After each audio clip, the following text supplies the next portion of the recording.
All right, we are back again on every other Wednesday night. You guys got half of a countdown because I thought I hit go live and it was about halfway through before I realized it was not live. So, yay. So, Yeah.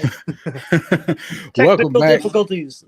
It's all right. Technical difficulties. Hooray for technical difficulties. So, Yeah. welcome back to Three-Star Draw. I am down south 77, and this is the backyard battlefield. With me is my Canadian brother to the north. What's going on? Crusty old crow here. Good to Oh, see you, buddy. yeah, you too, man. It's been a lot going on here lately, so it's good to see your face. Your face. See you in Yeah, the chat. all of your face. Oh, don't you come in here now. We just went out. Don't come in here, bullshit. Pretzel. Yeah. Yeah. Oh, yeah. Well, he just was like, all right, you make sure you get it all out because daddy's got to go do a show. Yeah. And I he walked around and tricked me. tricked you. He did a different like butt show or something. Like, how's he? Oh, Trick you? it's dark, so he walks, and then I can't really tell if he's sniffing the same stuff he sniffed 2 hours ago, if he's really peeing. So he gets over on me, man, because he knows he's going to get a treat when we come back inside. So he uses it to his advantage at nighttime. See, I don't have dogs. I had dogs all growing up. Know plenty about dogs. I reduced my commitment and doubled down on that with cats. So I closed the door so I could set my shelf up today. Yeah. And for now, it will forever have to stay shut. Yeah, they're graceful, but they're not that graceful. Yeah, they're graceful as long as it's not on a shelf full of stuff you love. Not around dragonflies. You got to protect your dragonflies, right? Yes. I don't know. I want to see a video of a cat batting at the rotor. Yeah, just not my channel. Yeah, right. Like I'm not gonna see it here. I just would like if anybody has a dragonfly and a cat, set that up for us. like to see that. So, before we get into it too deep, let's say hi to the chat. And when we get to one of the there's a question in there specifically to me. I'll speak to it after we say hi to everybody. Okay, let's see. We got Crimson Cobra Commander was first up in here.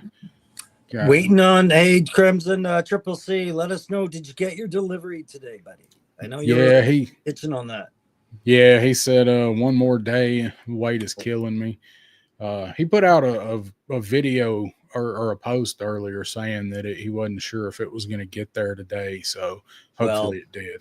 At least you know for sure it's coming, buddy. Don't worry. Yep. We'll all be there when it's there to watch. We'll check it out, bud. You sent that to us. We'll check it out. Yep, I'm gonna be there for it. If depending on where I'm at for work, I'm gonna try to be there for the premiere if you do it that way. I'm just gonna be jealous, so it might take me a little while. Yeah. And I don't know, something we'll talk about later. I don't know where it would go if I had one, but yeah, right. We're gonna touch on that. Yeah, we're gonna touch it a little bit. So, what's up, Menjosa is in the house. What's up, all? What is up to you? So when Menjosa first starts showing up in the chats, I always go back to I don't know. It's like I keep going back to The Simpsons to how McBain used to say Mendoza. And I'd be like, Mendoza. Yeah. Yeah. I mean, I guess there's different ways you can pronounce it. I like Mendoza. Yeah. I like that name. It's a good name, dude. I like it. Derek Holloman is here. Hello, Derek. Wraith Mace, sup, gentlemen. We are the Hammer. Have we seen Derek before? Oh, yeah. Yeah, Derek's a regular. I thought the name looked familiar, but sometimes with those icons, it's hard sometimes. Yeah. And he just has the little the letter. He doesn't have a picture there. So. Yeah. And that's not sorry. I gotta grab this there while we got him on screen there. Yeah. What's going on, buddy? Yeah. Mine's not handy, but it's pinned up right back there. So I need to get one to keep right here because I've got another one. I need to put it up here. So What's up, Ray? Oh, let's see. Bobby Wald is here. What's going on, Bobby? Yeah. there's your question. If you want to go ahead, go ahead. No, sorry, Bobby. We were mixed signals there when we talked about the harness. I thought we were talking about the Glenda extra harness that she came with, not the Dragonfly. That's a different problem. Snake your fingers through the lower half. Yes, just pop the joystick out first, and you'll be okay. Yeah, it's something we're going to talk about too. Yeah. Is that joystick? No, but you have it right. It's 2 pieces for that harness. I was thinking of the other one, Bobby. Sorry. All right. Now that we got that cleared up, Turk Murphy's Toy Solutions is here with us. Murphy. Good to see you, buddy. Woody Triple Deuce, the figure addict who broke BBTS. There's something there, Woody. I don't know. You got your own gang, so if I do this 3 times, it looks like Volkswagen. Yeah, Volkswagen. Farfignugan. Submarines by Woody. Lawsuits. Woody broke BBTS this week, so he broke it. Yeah, they couldn't even fulfill all of his damn order.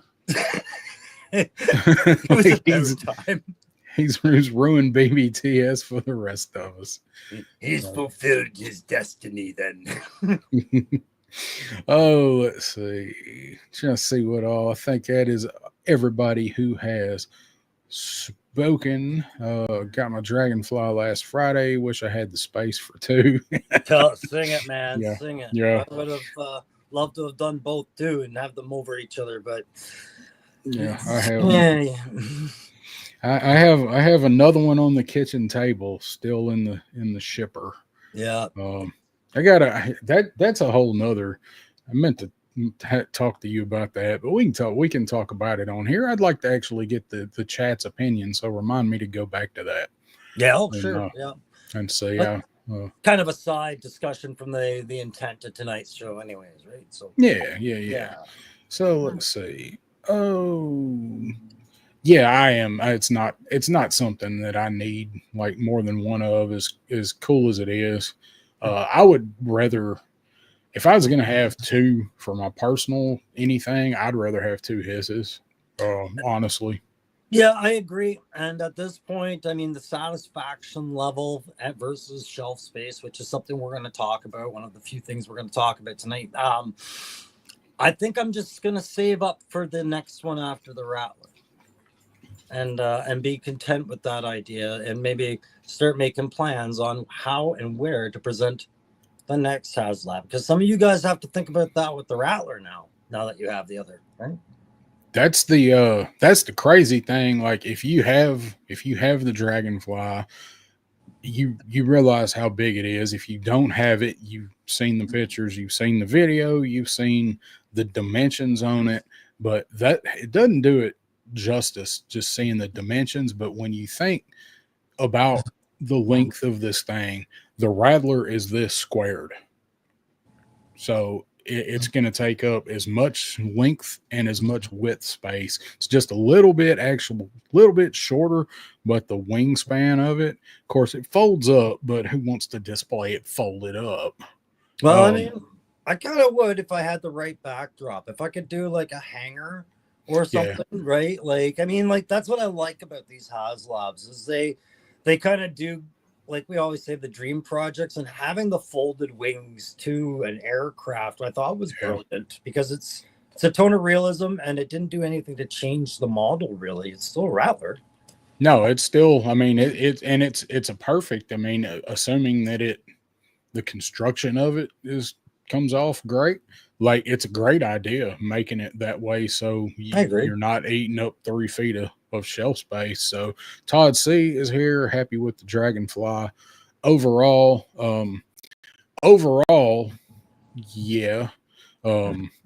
Overall is we're doing a summary score. And Todd also says, I wish Hasbro invested in a reusable decal for this HasLabs. Well, it seems like they are trying out a lot of these ideas with the Ecto 1 that is still over 2,000 people away from funding, because you're getting the reusable panel things with it, and they're giving it the USB so you can have it on all the time. Yeah, the Ecto 1 was such a temptation, eh? It's just because you knew it was going to be innovative. Oh yeah. Yeah. I want it. I don't think I can afford it right now. I mean, it's Christmas and it's just a bad time for it. But yeah, but I do want to go back to Todd's comment though about those reusable decals, because it's not it's a discussion point with a lot of little nuances, and we can dwell with this, right? At some point, we have to acknowledge the fact that painting a dragonfly into a tiger fly or whatever it was for Tiger Force is a customizer's dream, and guys like Gun Bunny Customs will do that no problem. But the average consumer might want a way to convert it the other way, and this reusable decals or something that you can wash on and off, it's a concept I could see Hasbro wanting to look at, but I think it would be the most expensive thing they'd ever done, and it wouldn't pay off. I wish you could order extra sheets for them, extra decal sheets for them. And I will tell you, just to tell on myself a little bit, when I got around to putting a few stickers on my Dragonfly that I have used, and I've used a few, it was really late. Like it was like almost 4 a.m. last weekend. And I was sitting in here, and it was one of the things I wanted to accomplish for the day. And I knew which ones I wanted to use, so I put them on. And being almost 4 a.m, and I'd been up all day, and I think I'd had a couple of drinks, maybe not. When I put the decals on, I put them on backwards for chips and salsa. And I don't mean backwards as in I've got them on the opposite side.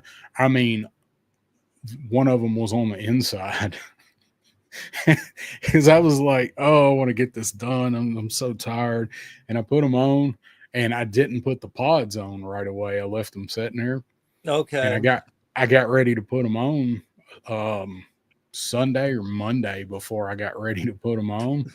And then I realized that not only did I reverse which side it's on what you see on the promo, which is fine because you can put it anywhere. That's what we always like to hear. But I put them on the inside. So going back to what Todd said, I very carefully peeled that off and put it back on. And so far it's sticking and it's not peeling up. Yeah, actually, I'm going to pull mine down because we should at least have a dragonfly in the background at some point, right? As I climb all over like that. Whatever do you mean? Yeah, exactly. Let's pull them down because that's the exact point I had about my zombie stickers. I took a bit of sighting as I fling characters off of this, right? Everybody see my ass. Right there. I got that down.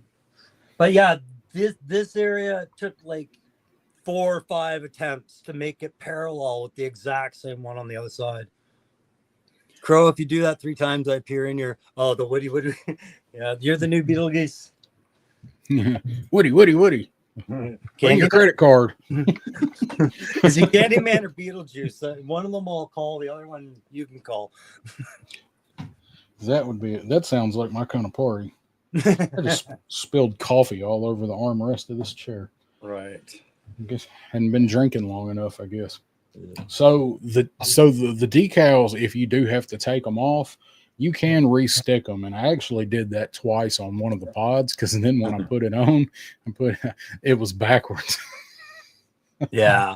I think you can only do that so much though, and then over time you'll find that doesn't stick as much, like they might lift or whatever, right? But a couple of tries you'll get, for sure. Yeah.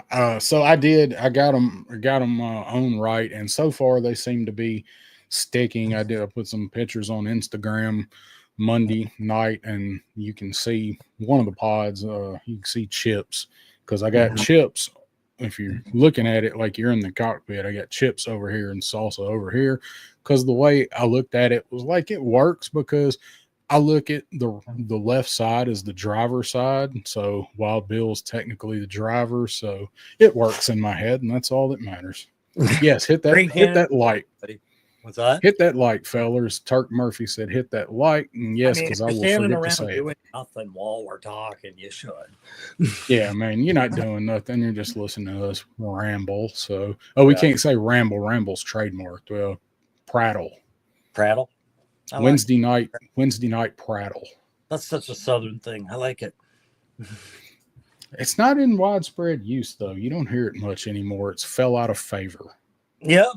I was just thinking it's one of those not in the common vernacular stuff that I love hearing come up, right? No, it's not. Let's see what Bobby says. Using the blast effect from the Dragonfly on the SMS, make a peg to fit the dog bone from the wall. It's a good idea.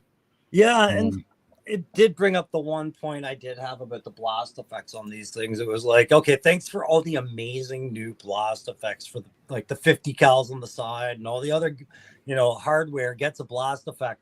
But then you had the nose gun and it needed its own blast effect of its own pin diameter. And I was like, why? Why wouldn't you include that? Like of all the hold out on, it's still a main armament of the HasLab.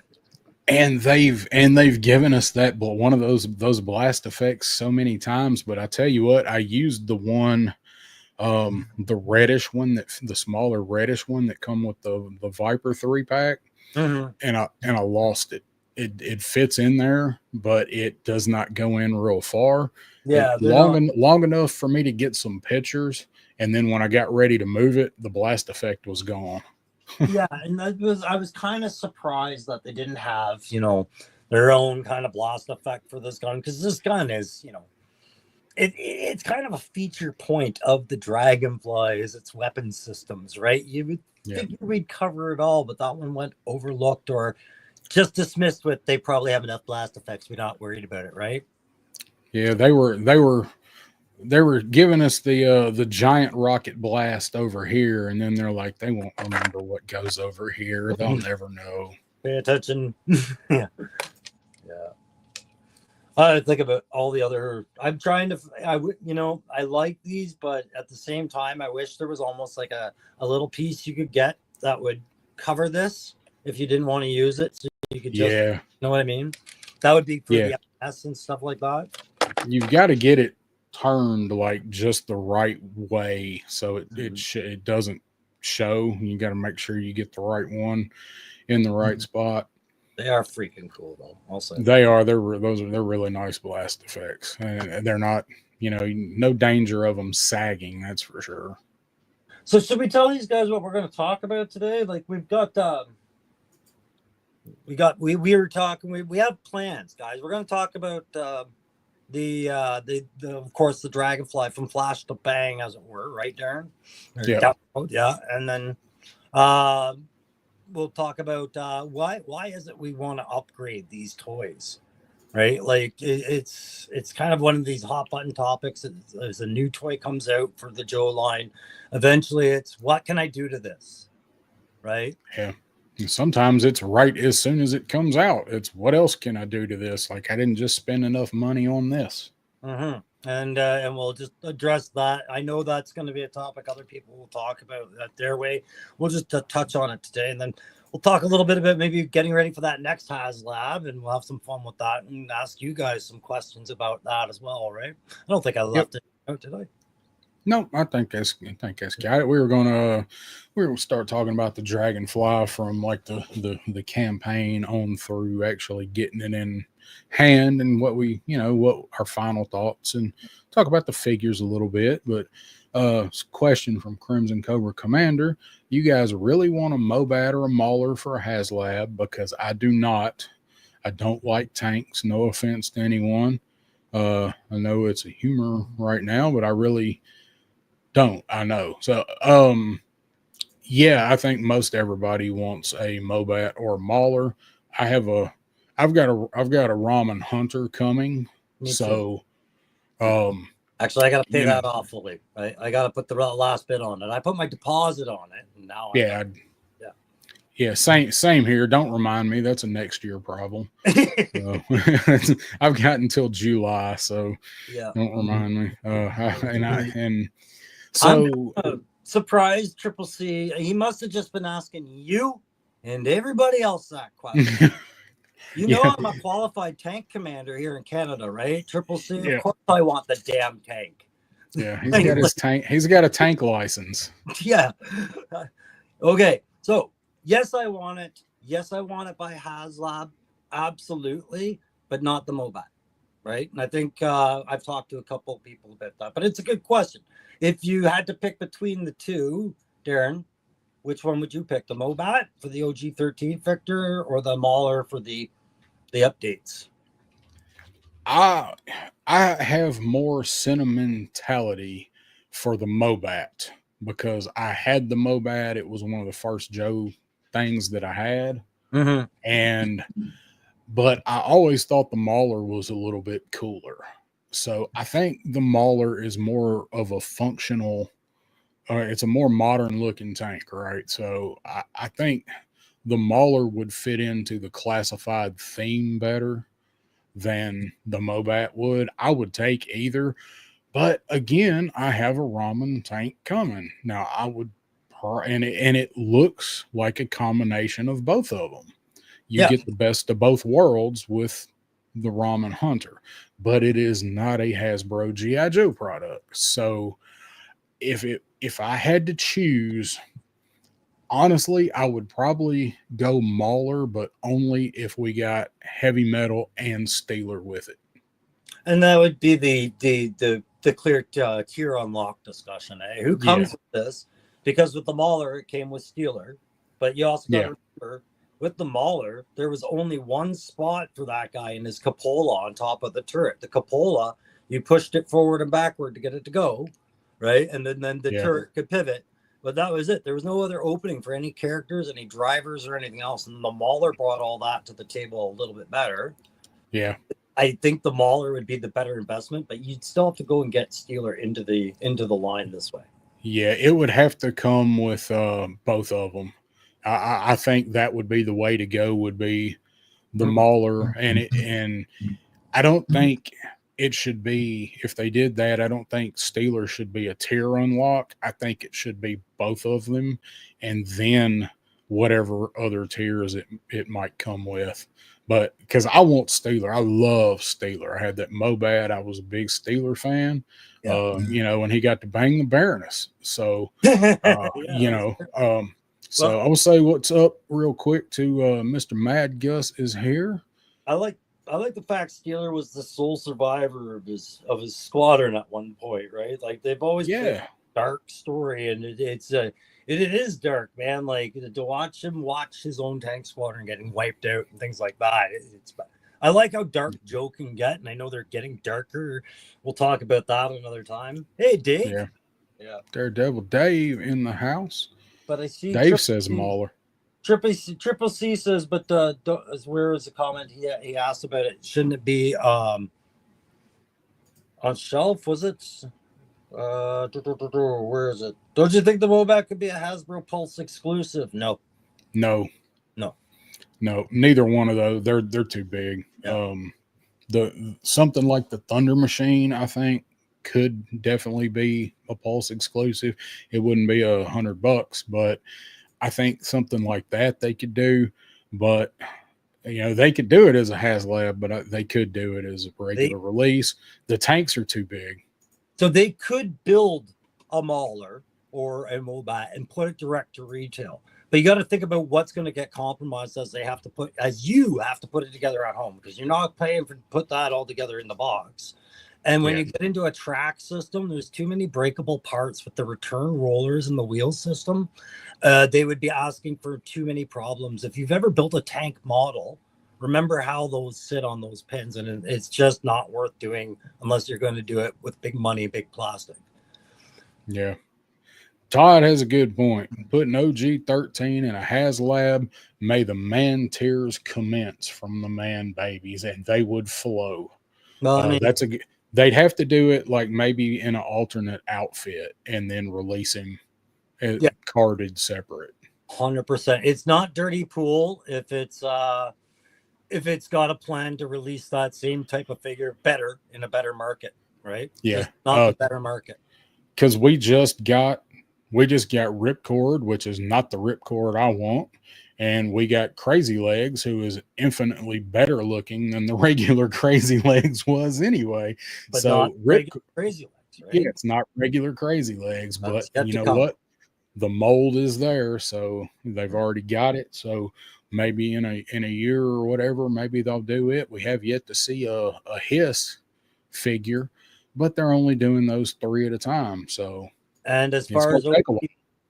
as far as Steeler being OG13, okay, like post 94 into the 2000s, I do think I recall there being a Night Force Steeler. So, like Night Force, it had a lot of members, like after the first wave of Joes coming in and out, right? Like, same as Tiger Force back when they did the Brazilian Outback that we now have in the classified line. Yeah. Right. That was a UK inspired variant from later, right? If I remember that right. But yeah, there's a Oh, way around doing the was he? OG13. Was I don't know. I didn't have any of the Tiger Force guys, so Me neither. I found that out. I went on to, I think it was yojo.com or one of the toy guides, and I went through all the lines, and then one of them had the lines, and they had like variant Euro releases and Spain releases and whatnot. And they had the pictures, and that's where I saw our stock, not stalker, Outback with the tiger shirt coming from that line. I guess it was. I'm looking right now, and I guess it was. I didn't realize that. So Yeah. okay, good. I didn't. Yeah, I guess the regular one was just gray and black. Yeah, I I don't know. don't remember. I don't know. I didn't. I was getting out of all of it right at the time, so I don't even know Right. what it looked like originally. But yeah, I mean, if you remember, right, like a lot of countries had different interpretations. So when we talk about Hasbro's shelf life of classified, maybe we don't know exactly what year it's going to end, right? It's got a lot of places to go. Yeah, I mean they can, depending on how they want to vary production and like how many new repaints or whatever they want to do. I mean it can go a while. It's got a while left. Legend series has joined us. What's happening? Going on, Legends, Tony, my boy, and then if Crown Fox Productions is anywhere nearby, do pass on her best. Yep, tell her we said hello. 49 Tiger Force figures. Yeah, you got That's to that's a remember. lot more than I remember. Yeah, it like both the Tiger Force and Night Force were subjected to a lot of treatment. Like, I gratuitously have a couple of Night Force over here. Like, I'm not going to bother pull it out. I did a female pilot for Night Force because there's one called Freestyle, and she was basically the new ace, right? Like they went on through their lore and they had figures for this stuff. Did she rap? That's what I wanted to know, but I was afraid to ask because I remember Roadblock tries, Blood tries. Yeah, so I don't know, man. But wouldn't that be the worst if you were stuck in a cockpit with some chick? She just randomly started rapping. So Yeah, that'd be and awful. it was all anti-men. Right. Shane is here same time. Toys, Hi, what's Shane. happening, brother? Going How on, you brother? doing, man?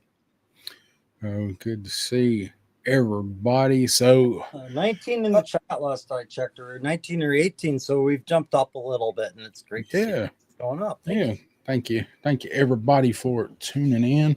So let's talk about the Dragonfly. You guys, have you guys heard of the Dragonfly? Everybody's probably so sick of hearing about the Dragonfly at this point. Yeah, no doubt. It is spamming a lot, but I mean, deservedly so because we waited a long time for this.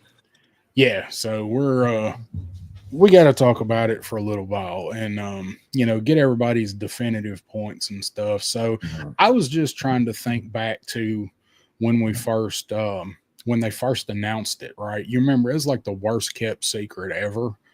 The build up to it with the flashing the 24, the file with the 24 on it, and everybody dug through all of the Joe lore trying to find something with the number on it. Honestly, I don't remember. I think I was so new, if not just brand new to starting my channel, or not even having started a channel when this was being promoted, right? Like, I think when I came in, people were about 3 or 4 months away from having their Hiss tank delivered. Okay, well, that was not too awful long after I started collecting because Yeah.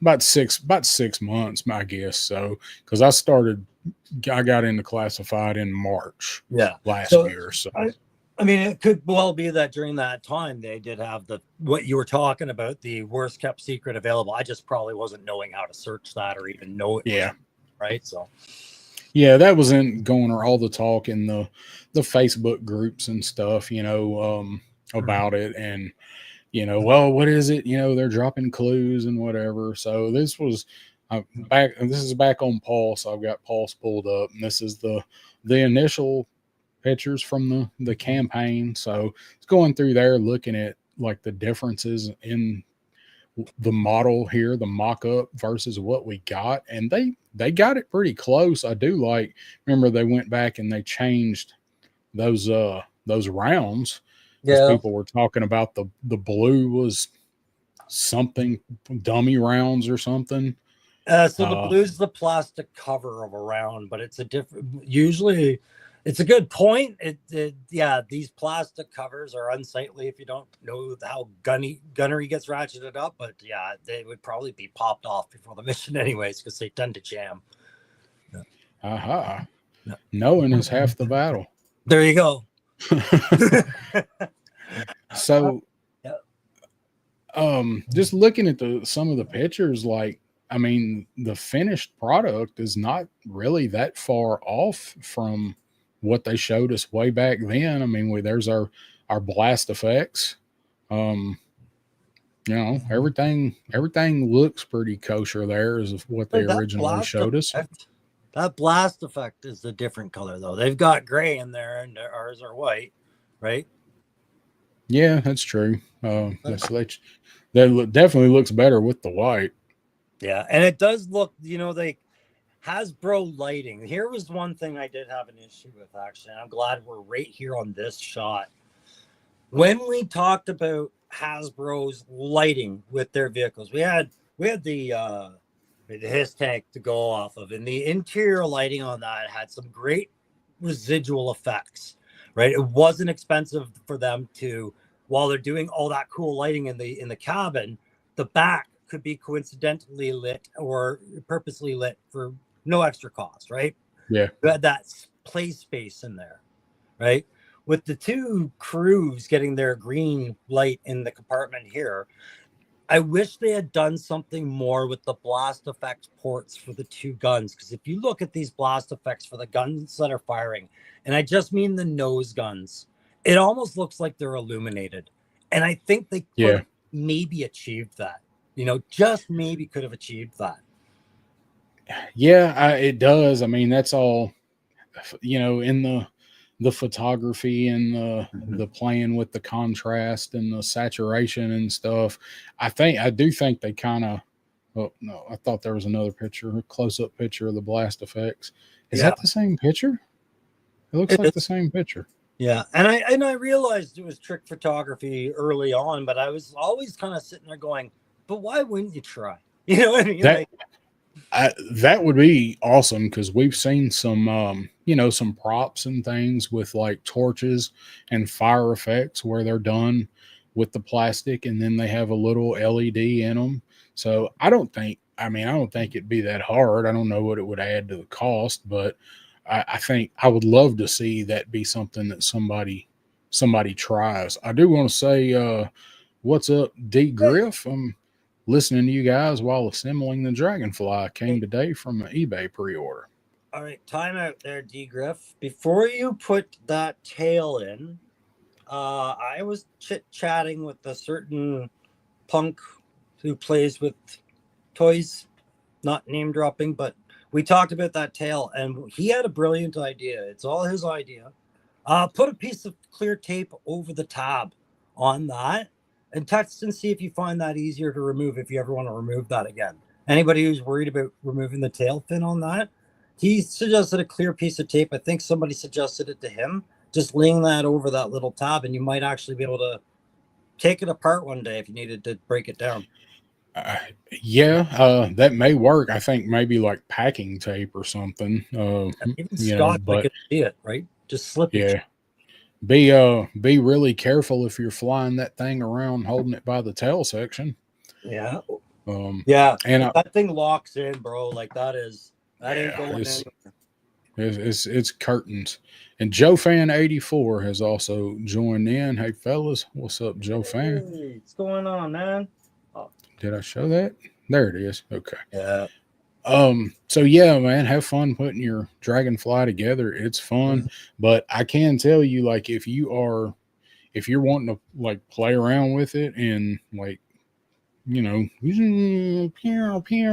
you're gonna hold it by the tail section somewhere about in the area where it snaps together.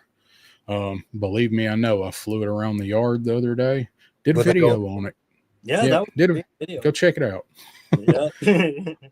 Let's see. So yeah, have fun putting it together, man. It's fun. Let us know in the comments, you guys. Did anybody put any of the decals on? Did anybody choose to leave them off? And if they did, anybody do the zombie like I did, or did everybody? Let us know in the comments if you got your Dragonfly and you did anything with that. Because the decals are interesting. There's places where you got to cut them up and do stuff, right? So yeah, it was a lot harder to put the one on the base than I thought it was going to be. To line it up and get it where it was halfway centered. Mm-hmm. That one was harder to do. Yeah. And Derek, I wish they did too. The red light on top, I think, should have been lit up because it's in the main compartment where all the electronics was anyways. I can understand why they didn't do the green side lighting or anything with the tail. But again, it draws back to why didn't you try and do a little bit more lighting here, right? Like the green was great, but the play feature just seems lacking from anything past the canopy. Yeah, and that was something that like me and Pop Blender talked about was, so you've got to snap the side fins on, but is there not something where, you know, there's 2 points of contact that you snap it together and they make contact, and then you run a couple of wires out to that little light from the contact point? Sure, but anytime you make a connect to disconnect mechanism, you risk breakage every time. So the amount of returns and ready stock would have to change, right? And it's wiring tricks. Yeah, but how often are you going to take those side fins off? Exactly. So that's the thing. As a company on a crowd-funded, could be a disaster, could be a great payoff. Do you gamble that, right? Like, yeah, I see why they didn't do it, but I wish, like you guys, I wish they did. You know, there's ways. They took some gambles on some other places. Yeah. Daredevil Dave says, Woody, I hear you recently picked up a couple Iron Grenadiers. We talked about that a few minutes ago. Is that what he broke BBTS with? Yeah, they didn't have enough Iron Grenadiers to send Woody. They had to petition Hasbro for another run of Iron Grenadiers. Woody ordered so many. I was hella pissed. I somehow ended up with 2 Iron Grenadier bats, but only 1 Iron Grenadier troop. And I thought I had more on pre-order. He showed me. He's like, "You had 1." I was like, "Son of a!" Yeah, the bats are funky. I saw your review. These things are freaking fantastic. Yeah, and it is weird where they did not allow them to be cross-compatible when they could have. You know, chess pieces switched up and things like that. But okay. Yeah, they yeah, it's weird, and it's just like the size of the tab slots. Like they fit, but they won't stay snapped on there. No, I don't understand why. And they're a separate discussion because we're talking about HasLabs, and Iron Grenadier HasLab could be one down the road. We don't know. That's another topic. Yeah, that's kind of, one of the things that was in the running for this year, but we got the Rattler. So, Mr. Madgus, I hate they don't give you enough blast effects for every missile and gun. We were just kind of talking about that. And what could you do with these things? What could you do with the 4-pack? Like, blast effect wise, like to have them like they're launching. That's what we needed. And that's, that was missing from the HISS tank. Those are the exact same missiles as the ones that come with the HISS tank, right? And are they? But yeah, they are. They're 100% the same rack, right down to the dog bone, right? I showed that on my video. Ha! Dropped my plug. But That's yeah, right. here, I'll show you, man. I got one right here. Yeah, mine's But up this yonder. was what I was saying too. I was like, why didn't they have you'll see there's your dog bone.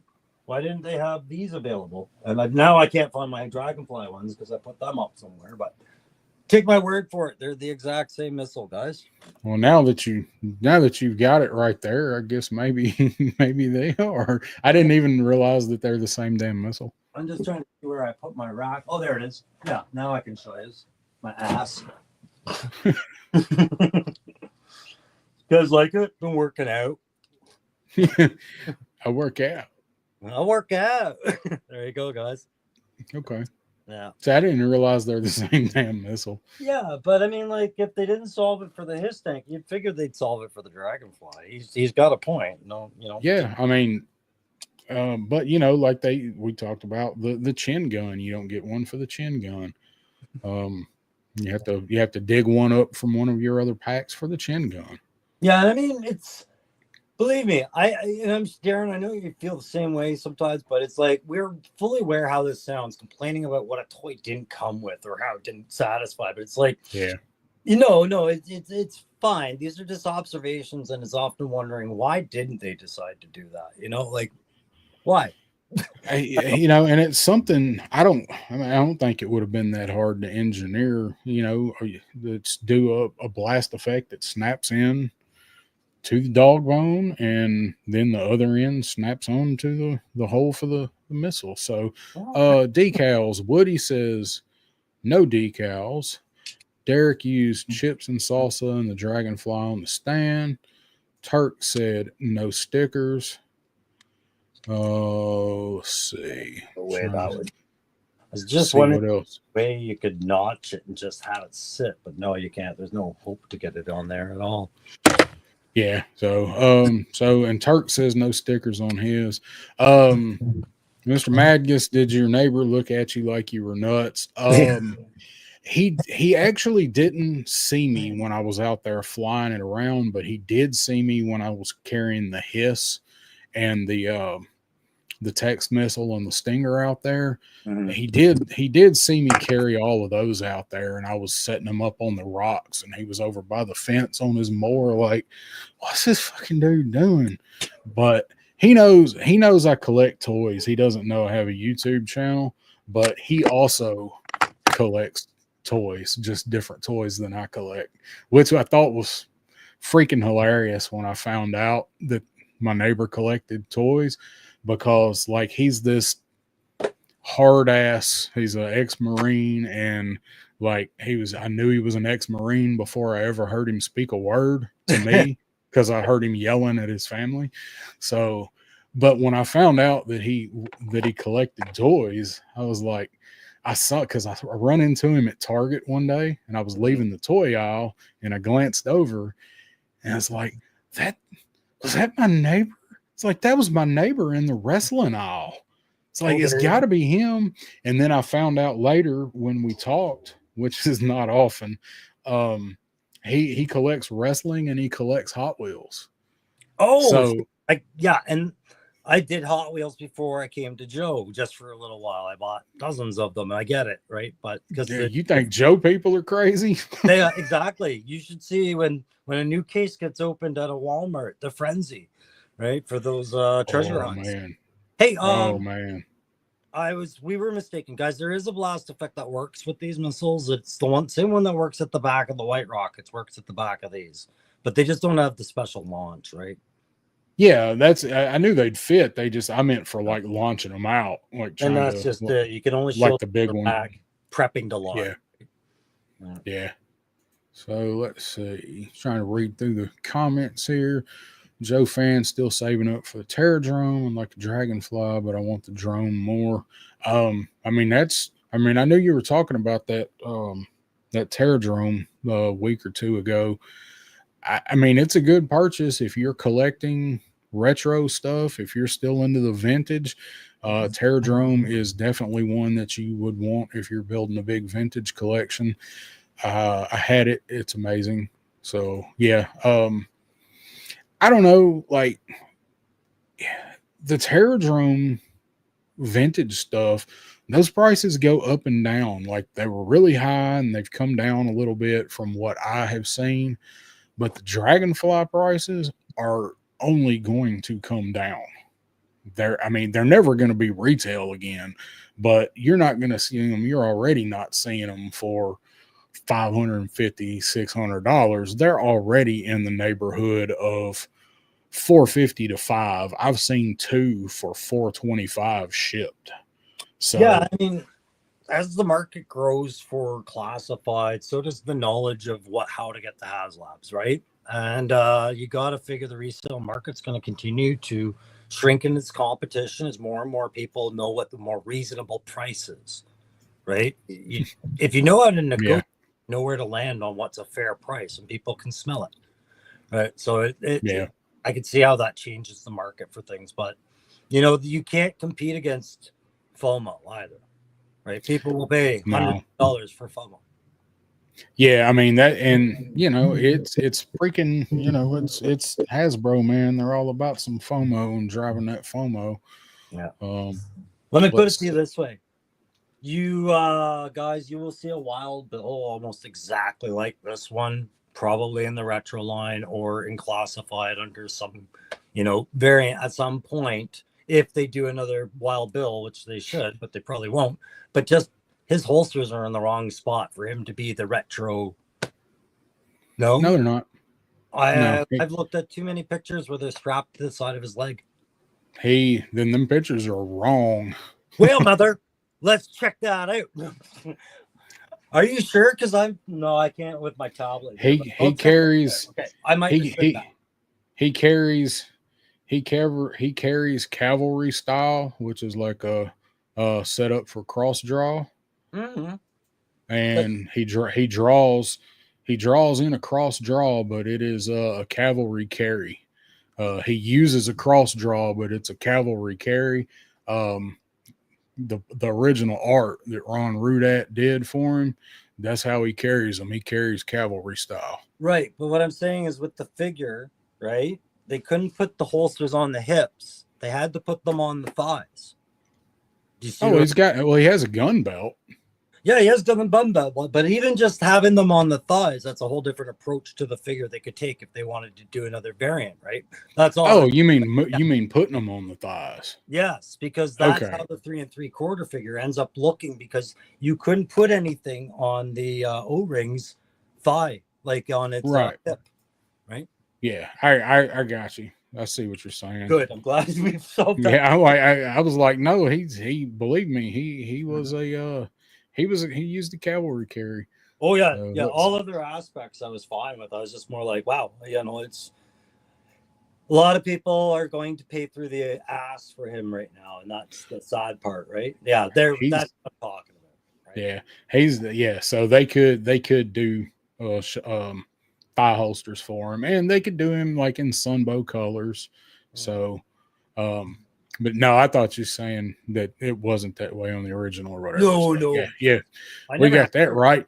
Didn't even have to make a video about it. We got that right. Woody wishes pistols had holes for blast effects. I do too, and I wish they were more of a gun metal, they were shinier, but that can be fixed, I guess. Yeah, I mean, again, yes, the aftermarket, I just lost a shoe. Are you missing stickers of some sort? Yes. No, I'd mentioned that I wanted to get another set, and Turk said he had an extra set. So I said holler at me and let me know what you want for them. I am interested in them, Turk. I just like the stickers, and I think they're cool. And Triple C talking about his headquarters. No problem. Can't believe how kind everybody in the community has been. It's the greatest group of friends and people ever. For the most part, yes, it is. You're correct. That's great of you to say. It's good that you notice those things, Triple C. Yes, that's right. It's good that you can see that. I'm just looking at what he was saying, because I don't keep Wild Bill's revolvers on him while he's in the Dragonfly, because I'm just worried they're gonna slip out and then find a crack that no one knows about. So, but yeah, they have no blast effect hole at all. He's right. Yeah. Shit. Hammer will fix that. Mm-hmm. Just one steady hit. Yep. No, his HasLab holsters are not wrong. The notch is in the front for the trigger guard. If you look, the little ridge in the front where the trigger guard rests, it is there. Although you can put them in backwards if you want, where the butts are facing backwards, they'll fit that way, but they are made to go handle front. If you look real close, it's real subtle, but it's there. So you're talking about this cross draw? Well, he's talking about the just the way, like the butts are toward the back, he thinks, but no, they are actually made to go toward the front correctly if you look at them. Yeah, I'll have to look again. Yeah, because I always thought cross draw, he would be crossing his arms, cross drawing. But then when I saw the holsters, I'm like, they totally look like they're orientated for the standard Wild West. Yeah. Now, if you look real close, and the funny thing is that they fit down in the holsters about the same distance, no matter which way you have the butts facing. But if you look real close on the holster, the indention is in the front for the trigger guards. They make me mess with my HasLab. Okay, I kind of see the indents you're talking about. Mine is in there, and he's buckled in, so I'm not trying to pull him out on camera. Punk with Toys has joined us. Hello, fools. What is happening, Lawrence? How you doing tonight, man? We're talking about that thing tonight. That thing that we talked about why are people upgrading everything. We're going to talk about that. Well, we're going to talk about it. Yeah, a little bit. Just a little. So pulling us back to where we were at with the campaign, I just when we finally got this thing, it was making me think about how excited we were when they first confirmed it, when we first got to see that video with that horrible voice actor for General Hawk. This is General Hawk coming to you on behalf of the G.I. Joe team. We need your help to kick Cobra's ass. They're developing a high-speed Sentry. All the way through listening to that video, like I went back and watched that video so many times because I love this helicopter so much. Like, this is it's probably my favorite Joe vehicle. If it's not, it's got to be tied. But it was the first one that I had. I had it, and I had the Mobat and the Sky Striker. I got those 3 for Christmas in '83. So absolutely freaking loved it. So I was so excited through the whole campaign and everything. And of course, this is also the first HasLab that I backed. And when I backed this one, I did not have a HISS tank secured and coming yet.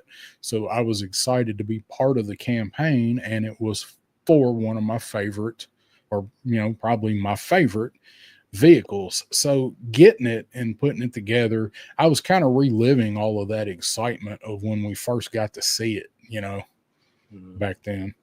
No, that's it's neat to hear you talk about it, because I never had this thing, right? But I have similar experience. I bought my very first HasLab. No, you actually. I bought a used HasLab out of Joe Fest, and that was my HISS tank. And I was like, well, it wasn't used.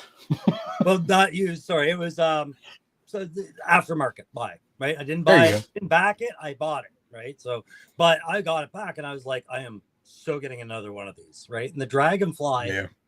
I've said this to somebody before. I don't know if it was you or Punk or who, but when you see these things, man, I go back in time in my head and I find little 8 or 9-year-old me, and I just high five them. And I'm like, we did it, man. We got all of it. I have way more Joe stuff now than I ever did as a kid, man. And I had a good amount as a kid, right? Yeah. I'm nowhere close. I'm nowhere close to having what I had as a kid. Sure. I've got probably about the same number of figures, or maybe a few more figures now than what I have left of my original Joe figures as a kid. Because I have 127, I think. It's been a while since I counted, of my original figures. I just don't have them out. I mean, most of them are in pieces. I have Alpine out because I'm waiting to get Alpine so I can show this guy with him. But it's not unusual to be loved by anyone. Yeah, I wasn't gonna spoil it. I know you're gonna have a video coming out in the next day or two. So. Yeah, but I won't feature that song. It's never good when I sing. But what a conundrum Alpine is.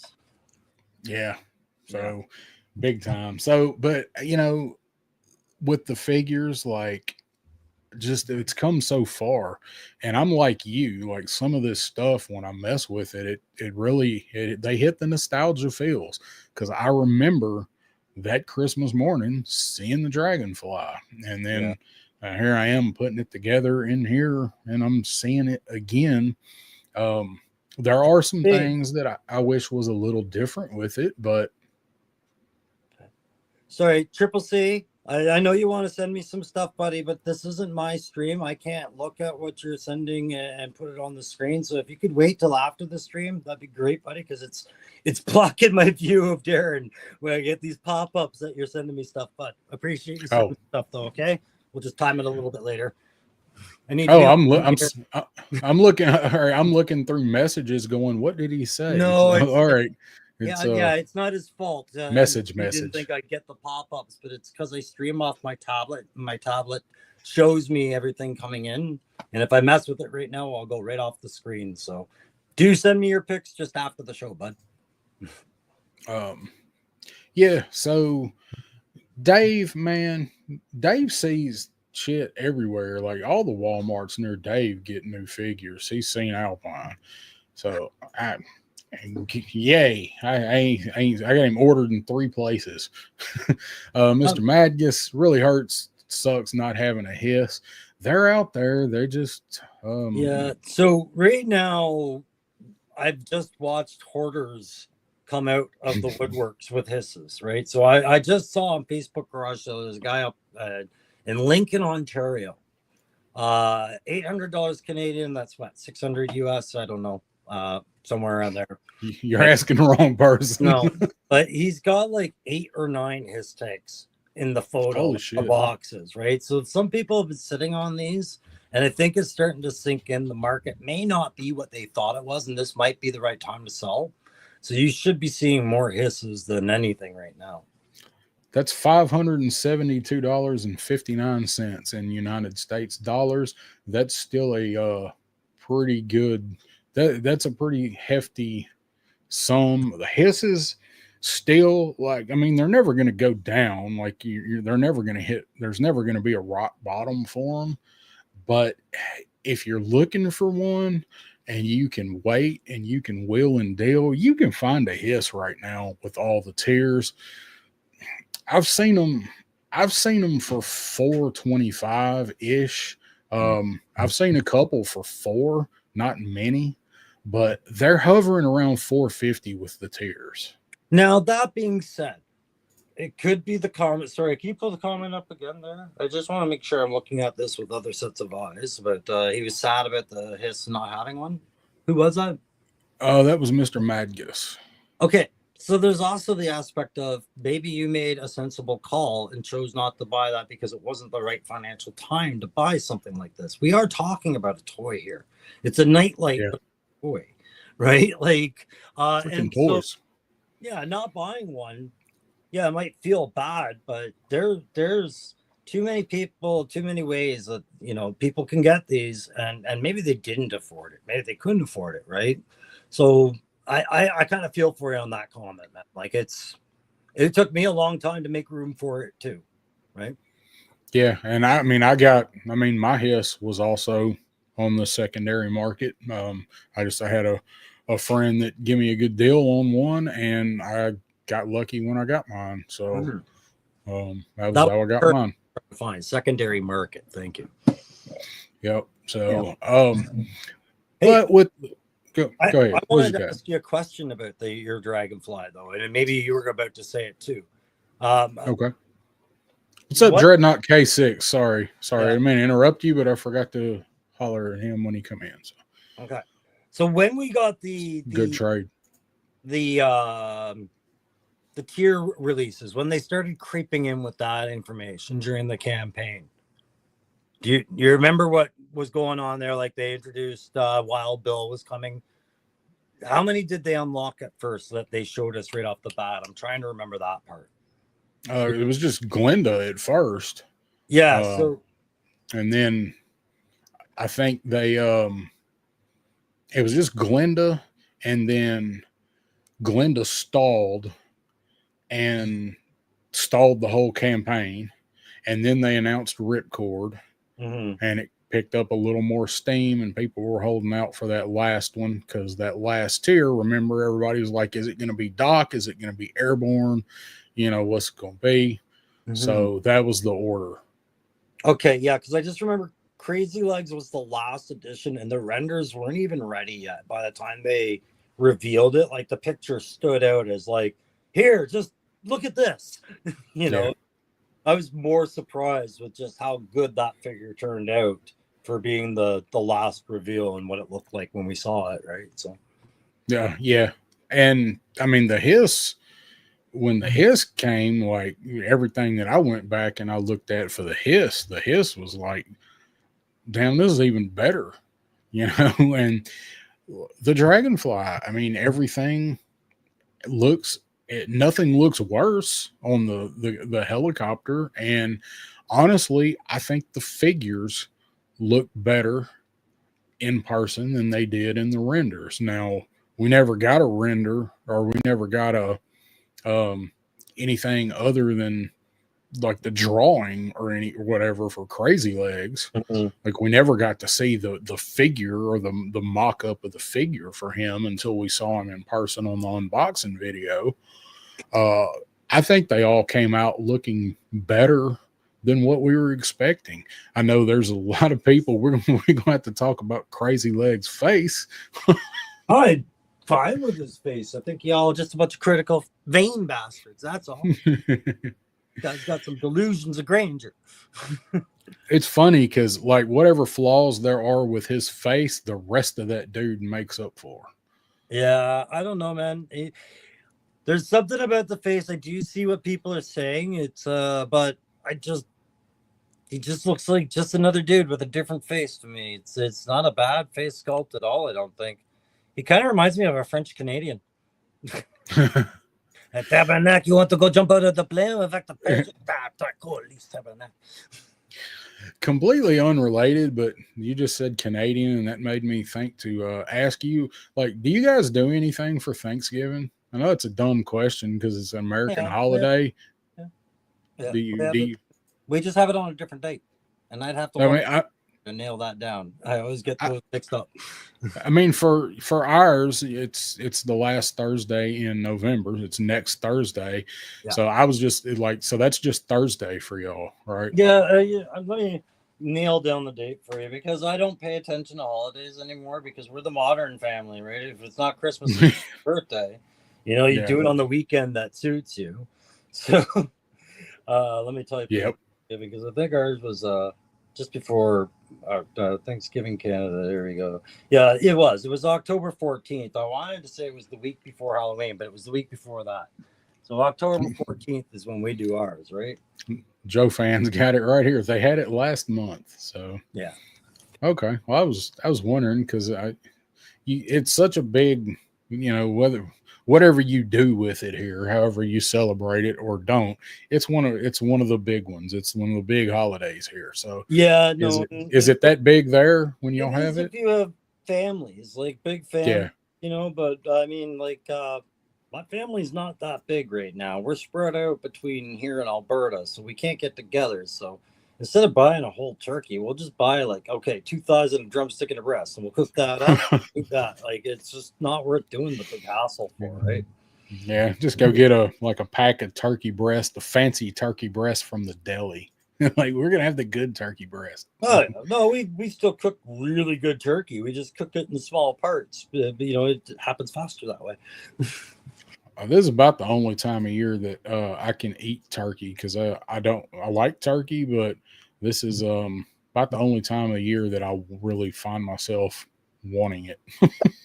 And Dreadnought K6, I do like that comment. That's very disciplined at this point in the line. I do think that's very disciplined. But I have to ask you, does that include Cobra sublines? Yeah, I mean they go a little nuts with it with the Joes, don't they? Yeah, I mean, technically Crimson Guard or Subline Iron Grenadiers, you can count them as a subline or their own army, really. But I'm just curious how far that goes because, are you Joe or are you Cobra? You recently got to pick. Did you ever see yourself in that episode? It's not. I know I'm not in there. I think the only person, and I actually don't think we ever confirmed whether or not the one dude is War Chest. There's a guy that looks like you without glasses on. Okay. And there's a dude that looks just like War Chest, and Pop Blender's convinced it's War Chest, and it does look a lot like him, but I'm not sure if it's him. I haven't heard. So I'm hoping they're going to continue that. We're talking about the Energon #1, where that you could send in your picture, and they were putting them in the comic, and I was really looking forward to seeing myself in there, and I'm not in there. Yeah, so I'm hoping they're spreading them. It was funny because you were messaging me, and I just told Down South that I just picked this up. He's like, "Let me know if you see my picture." I'm like, "What the hell are you talking about?" It's this, guys.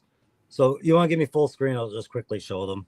If you can pick up G.I. Joe #1, guys, that's it. You don't have to actually do that, but it's 2 full pages of the people who picked Joe, and then 2 full pages of the people who picked Cobra. And if you were someone who submitted to this, they just put whatever looked like a selfie more than anything, right? So, I had to sort through with old man eyes and try and spot good friend Down South and that. No, I didn't see you. Yeah, so no, I'm not in there. No. So I hope they're going to do those in some more issues. So, all right. So Dreadnought answers you. He limits the troop building 2 to 3 for Python and IG so far. So there we go. Mr. Madgus wants to know, is it just me or does Scarlet have a fatter ass than Glenda? Yes, but I think Quarrel, maybe it's just the way that they're the paint on them, but yeah, I think Quarrel, man.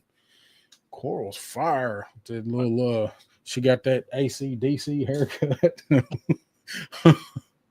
What's up, Sean Jones? How you doing, man? I refuse to grab the figures and go look right now because I know they're all the same bucket, you bastards, but I feel like I have to look now. Makes you want to look. My excuse is Glenda's up front in the Dragonfly. And just like Wild Bill and showing his holsters, I don't want to take her out. So what about, since we're talking about Glenda, we'll talk about the figures a little. We talked about the campaign and how excited we were and whatnot. So figures. So we mentioned Crazy Legs. What do you think about Glenda? She was the very divisive one that stalled the whole campaign because people know who the fuck she was. So I discovered a couple things about Glenda, her origins of Commandos Heroics, which is the Argentinian line of Joe, right? Her code name was actually Shauna O'Hara, which is Scarlet, right? So she was always a knockoff of Scarlet, and from my understanding of her lore. But when they did figures, they did release her with the flash rifle in a very silver buck as the 3 1/4. You can find images online of that. But as a figure, I didn't care. I really didn't. You can take me off full screen. I'm done show and tell, right? I didn't. You're still showing. Yeah, but I did put Ripcord's extra set of visors on her if she's going to carry around the laser rifle. I thought it'd be kind of cool to have those hanging off her neck because I don't know what else to do with Ripcord's visor. I really don't. You want to see what I did with it? Yeah. That's it. Yeah, into another baggie, into that. But if you pull them up, she kind of looks like a Fortnite character or something. But it works. I think she's going skiing. Yeah. She looks like she's dressed to go hang out with Snowjob. Yeah, but the sci-fi rifle, I think you had the same problems as I did. Like, That port and plug system only works a few ways and not very well. Yeah, it's definitely a right-handed setup, and I couldn't figure out. I didn't realize that weapon even had a hose that went into it. I'm like, where the hell does this go? I was so excited for that because my original Flash was one of my favorites, and his gun was always like, I knew it wasn't a real gun, and therefore it could do everything in the war, right? Yeah. No, Flash, I can absolutely shoot down your helicopter and sink your flag. No problem. Cutting through, right? Well, you clearly see in the opening for the cartoon, he's melting through a 1/2-inch steel plate with it. So there you go, right? Why would you not want it? Yeah, and so like the helmet that Glenda has is cool, but it's a weird fit too, eh? Like, did you find that? Yeah. I think you're supposed to have hair under the helmet, but you are. It feels counterintuitive. I did not, in my review, I missed that. And when I watched Lawrence's review, when I watched Punk's review, and he did it, I did not even try putting the helmet on over the hair because I didn't think it would fit. No, and I knew when you take it out, it's going to pull the hair with it, and it does. And it's a pain in the ass to get the hair back out of there. Yeah, but I mean, it's doable. I would have to take a hot hair dryer, I think, and soften this up to do the right kind of squish and then push. But there, we got the squish and push. So it does fit a lot better once there. Like, I'm glad we watched Punk's video on that. Yeah. You know, but I probably would have never tried it. But I mean, yeah, exactly what you said. And now you got to get your tweezers out to pull that out, or, you know, your fingernails to get that out there. It's not the most convenient system, but I got it.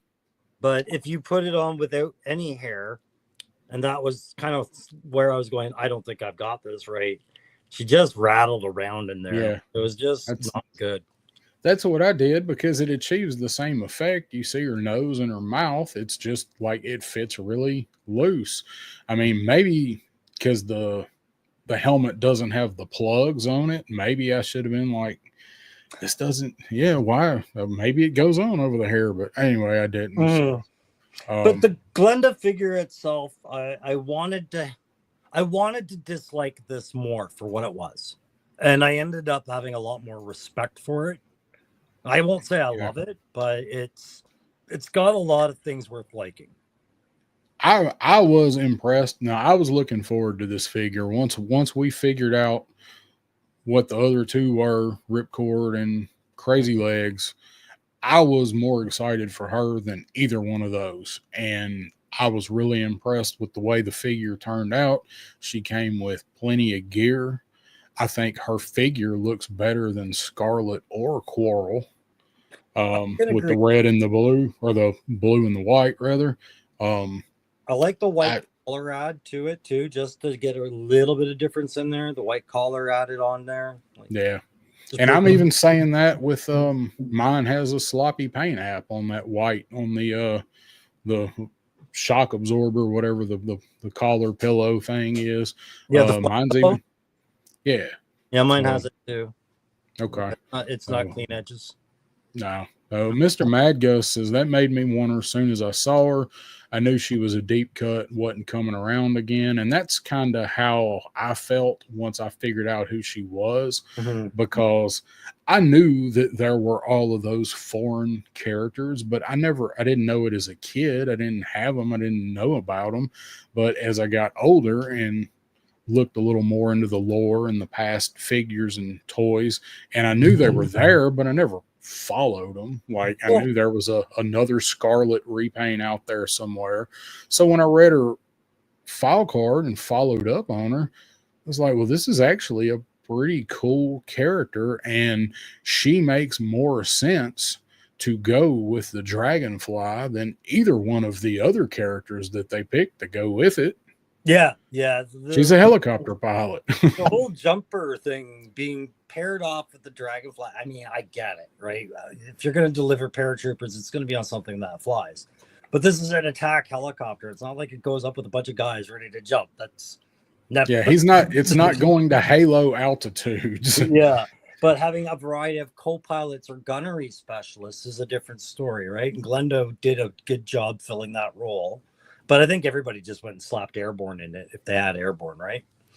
You know what? I have not put Airborne in there yet. I have once, just to say I did it. you know, but there's so many characters.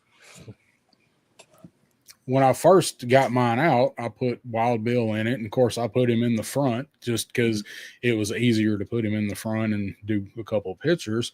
But when I finally oriented everything and I put him in the back in the correct seat, I wanted to see how Glenda looked in there. She came with the thing. I wanted to put a HasLab figure in there with Wild Bill, and I put her in there, and I think she looks great, and I haven't taken her out since. Yeah, and you and I talked about this because I did something similar. I put the 60th anniversary Marine Sniper with the hat and the headset and the Oakleys in there because the female buck is a lot easier to work into that seatbelt, guys. It really is. Save yourself a bit of headache. You're already going to work Wild Bill in there. Have fun, right? And we were going to come back to it, so now's a good time for you to talk about that joystick. Oh, right. Yeah. So apparently not a lot of people have figured it out, but your joystick pops right out, guys. And it's just a standard ball and socket. I'm hoping most of you have figured it out, but if one of you is looking for a tip, and hopefully this is the one, they did this, I'm sure, so that you wouldn't have to ram legs in there and snap these things off and complain about it. They're very flexible, but one tip I would have is, so long as you have them out, there goes Torpedo. Just put her in a hand while you have it out and then put it back in so that you've got your thing going on there, right? And your other hand can go on those elevator throttles, but everybody can check that out now. But thanks for reminding me to show that. Yeah, and I did not realize that's something else that I didn't know when I watched Punk's review and he dropped Wild Bill's pistol or his glasses, I think, and he was turning it upside down and the stick fell out. And I was thinking, oh shit, I hope that didn't just break. So I didn't even realize that they came out. And I have been, every time I've put one of the two of these in there, I have been spending like 20 minutes trying to get the elbow right and the hand right. It's very hard, but I've done it 3 times, but it's 4 times. I tried so hard to get Wild Bill's left hand on his flight throttle. And I was like, I got it. And by the time I pulled the joystick and put it in his right hand, I looked over at his left hand and it had completely disconnected. The hand was still on the throttle, but I'd make this stuff. I was like, good enough. I know where all my pieces are. So he's like Merle from The Walking Dead. Yeah, no, it's still like that. He just got his hand hanging there. Yeah. Raise your hand if you've got your hand on the throttle there, Bill. No. Raise your nub. Oh, that's funny. I don't think I've had any hand trouble out of them.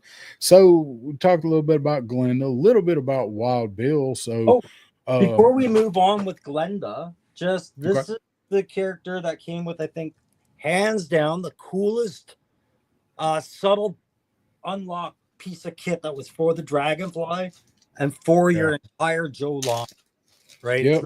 It's not for Glenda, it's for everybody, and that's the flight harness.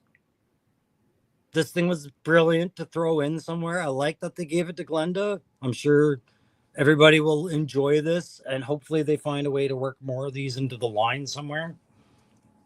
What'd you think of that? I do too. I would like to see every aerial themed character or anybody that is like an insertion assault type character. I'd like to see this repurposed. We need more of these. Yeah. I mean, we've only got a couple things you can use them with, but you could have multiple guys own them. You could probably, if you had to, you could probably figure out a way to hook. You know, it wouldn't take much. You could, take a piece of twine and hook through the hook and make 2 other hooks or something and put a couple guys on one. These things are awesome. Somebody put Junkyard on one of these. I saw that online today. And I thought that was awesome. Like dropping Junkyard in. But guys, if you haven't seen these, they only look complicated. They are just a bunch of zap straps and zip tie concepts, right? And honestly, I could pull the top clean off. I could pull the bottom clean off, and I could have this replaced like like that, no problems, right? A little bit of Now, slippage, but now that I know how it comes apart, I can. But yeah. buddy, it sure gave me a fit when I first was fooling with it. And remember, if you do this piece right here that goes down the back, and there's one here, remember to undo that one. That was where I screwed up with it. Was I didn't realize that there was one in the back that holds it all together. Yeah, and then Bobby and I, we got wireless cross. He was talking seatbelts. I was talking about this because this does open from the side, so you have a lot of different ways. And I already tested this out on Wolf Spider. Where this thing is going to test you is if you've got a large second layer over your buck. So anybody like even airborne, that will push those side straps to their max, but you can get them closed off. It's just that it's a very neat, well adjustable thing, and I thought that was the best character add thing there besides Crazy Legs weapon. Yeah. All right, so I was listening to you, and I just had an idea, and it didn't work. It didn't work for the bat, but it worked for him. Who would that? Jeez. That there's Bill Iron Grenadier. Oh my god. What was the Futurama that had the mob boss robots? He looks like Vinny from Spaceballs. Yeah, Pizza the Hutt's enforcer dude. But it looks like a giant handlebar mustache that goes up into chops. I was already trying so hard not to see Kylo Ren in that, you know. That's what a lot of people have said. He looks like Kylo Ren, and he does. But I thought about doing like undercover boss video, and Cobra did that, but I was like, nah, it's a lost point. But I need more. I need more of these cavalry hats. I need more of these. So what do you think about the redundancy of the cavalry hat options? Like, again, great idea, but if you test it, it can go just fine without the option, right? Yeah, it's kind of weird. They really didn't need it. Like, I would have rather, if they were going to do that, give us one with the glasses molded on too. And then have the option with removable glasses, removable hat, or the whole piece together. Yeah, so what we're talking about, if you haven't picked this up or somehow been unable to watch a review on Wild Bill or any of that, is that he's got a separate hair piece, a separate hat piece, glasses are separate, but then he's got one of them all together. But the only problem is that you don't need to have them together. It all fits together just fine as the separate pieces, so it almost seems like a waste of plastic. Yeah. So fine. I mean, more stuff. I mean, he's one of my absolute favorite characters. So, but it just seems, like you said, redundant. Just attach the glasses to the front of the hair if you're going to do that. And on his glasses, I hated the glasses up with the hair dryer, and I held them with tweezers, and it don't take long because there's nothing to them. But I heated the glasses up, and then I held them on his face. Did that work? Cool. Yes. Okay. They stay on better. I mean, they're not, it ain't permanent, but they do stay on better if you let them cool in place. I haven't taken them off again, but they do. Yeah. But because he's got the little divots above his ears where the arms kind of go. Yeah. But so try that and see if that works for you guys. It does help hold them on, letting them cool back into place there. So we got to get on to the next part of this. So real quick, Ripcord and Crazy Legs, what are your thoughts on those? Crazy Legs, big thumbs up. I know some people like to see issues with their hip swivel joint. I was fortunate enough not to. I immediately did everything with a hairdryer before I even played with it. Like, just worked those joints. But it's unfortunate some people had snapped harnesses, other things. Ripcord was a letdown for me. He looks cool, but everything he came with besides his flight helmet was just who cares? More steel core, everything. 60th anniversary did even this better. Yeah. I agree. That's how I felt about him too. And like when I did my review, when I looked at Ripcord, Wild Bill was in the Dragonfly, and I was like, I think these are the same flight suit, but this one looks so much different. Like Yes. he looks so good where they highlighted all the zippers with the green. Like it's the exact same suit as Wild Bill. It just they painted all the details on Ripcord, but it's the rest of his stuff, like you said, that just makes him just he looks good like that. But the rest of his get. Yeah, look at those weak points, man. Like right on the sides of the flap there. Like I've never opened this thing and I won't.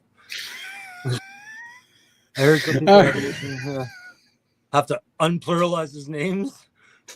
Crazy leg.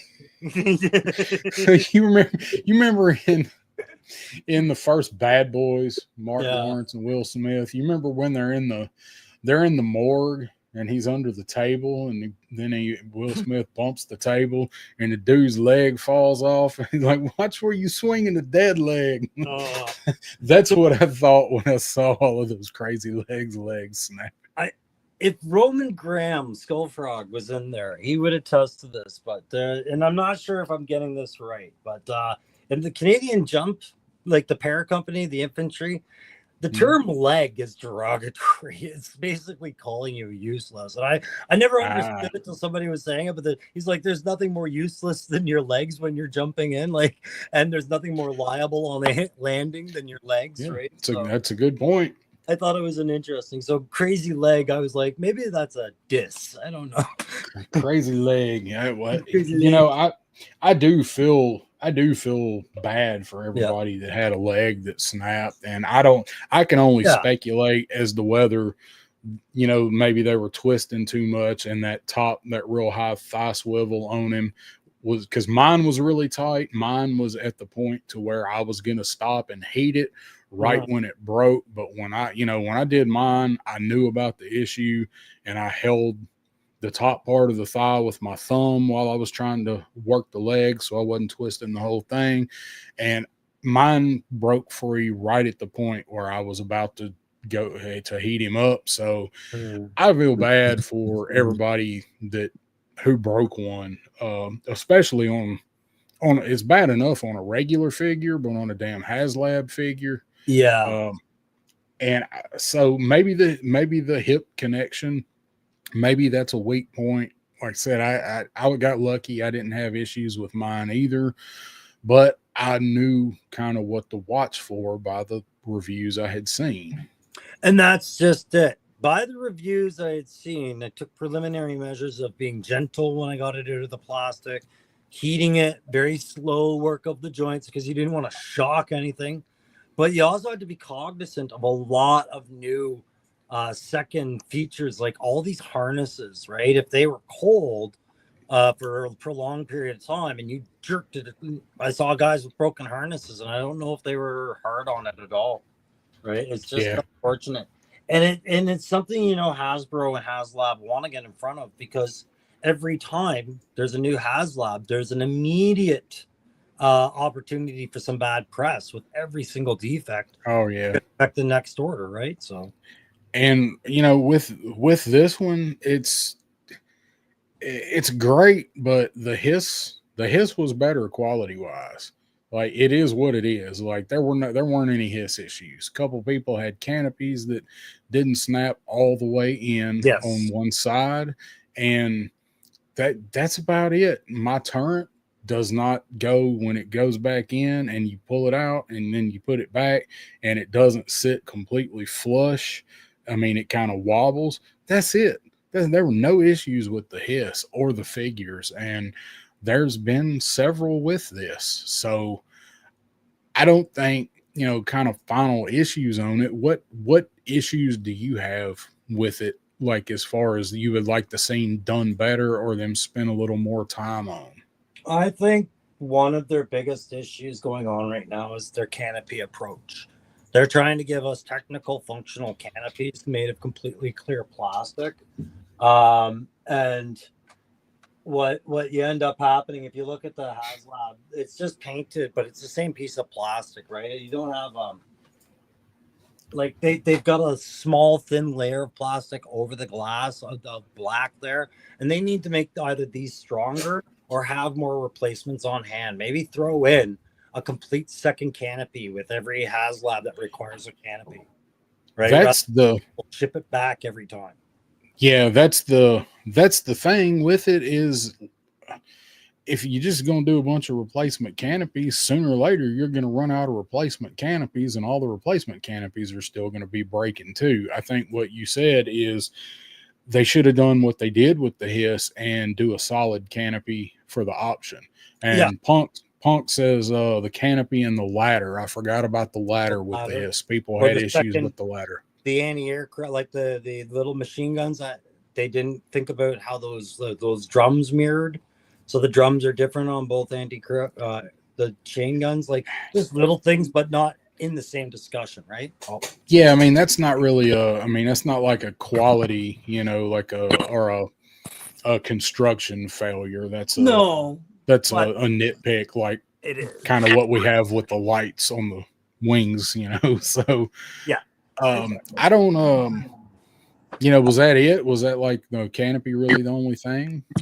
That's all I can think of in this one. I mean, I'm still getting comfortable with this thing, right? Like it's one of those things where, like every toy you get, sometimes you're gonna notice something a week or two later, right? Yeah. What I am waiting for is to see maybe, an electrical fault show up at some point, maybe things like that. But balance, sturdiness, weight, I'm not concerned about any of those things. No, and I'm really impressed with the stand. Yes. Yeah, that stand. I had that out here. Right here. It's got good balance, too. For a hollow base stand, it's got a wide enough diameter, and they lined it up well enough, with those pins. Yeah, I mean it's perfect. They took their time and got the balance point right. Just so if you have it angled down or if you have it angled up, it's perfect. Yeah, and you can see it's not at the best angle because this is my bed right here. Right, so it's soft. It's soft, boys. But oh, you're making me nervous. Don't be nervous. It's just you got it on a laundry basket. Yeah, buddy. Oh yeah, I'm all smoke and mirrors over on my channel, buddy. I'm not. I'm faking. Yeah, don't get me started. So in no other real issues. So I'm gonna demonstrate something. I want to know if anybody else has had an issue with. So I'm gonna move my mic a little bit. Can you take the full screen? I need to take a break while you do that for a minute. I gotta cool down a bit. Yeah, go ahead. All right. So I'm wondering, is anybody's doing this?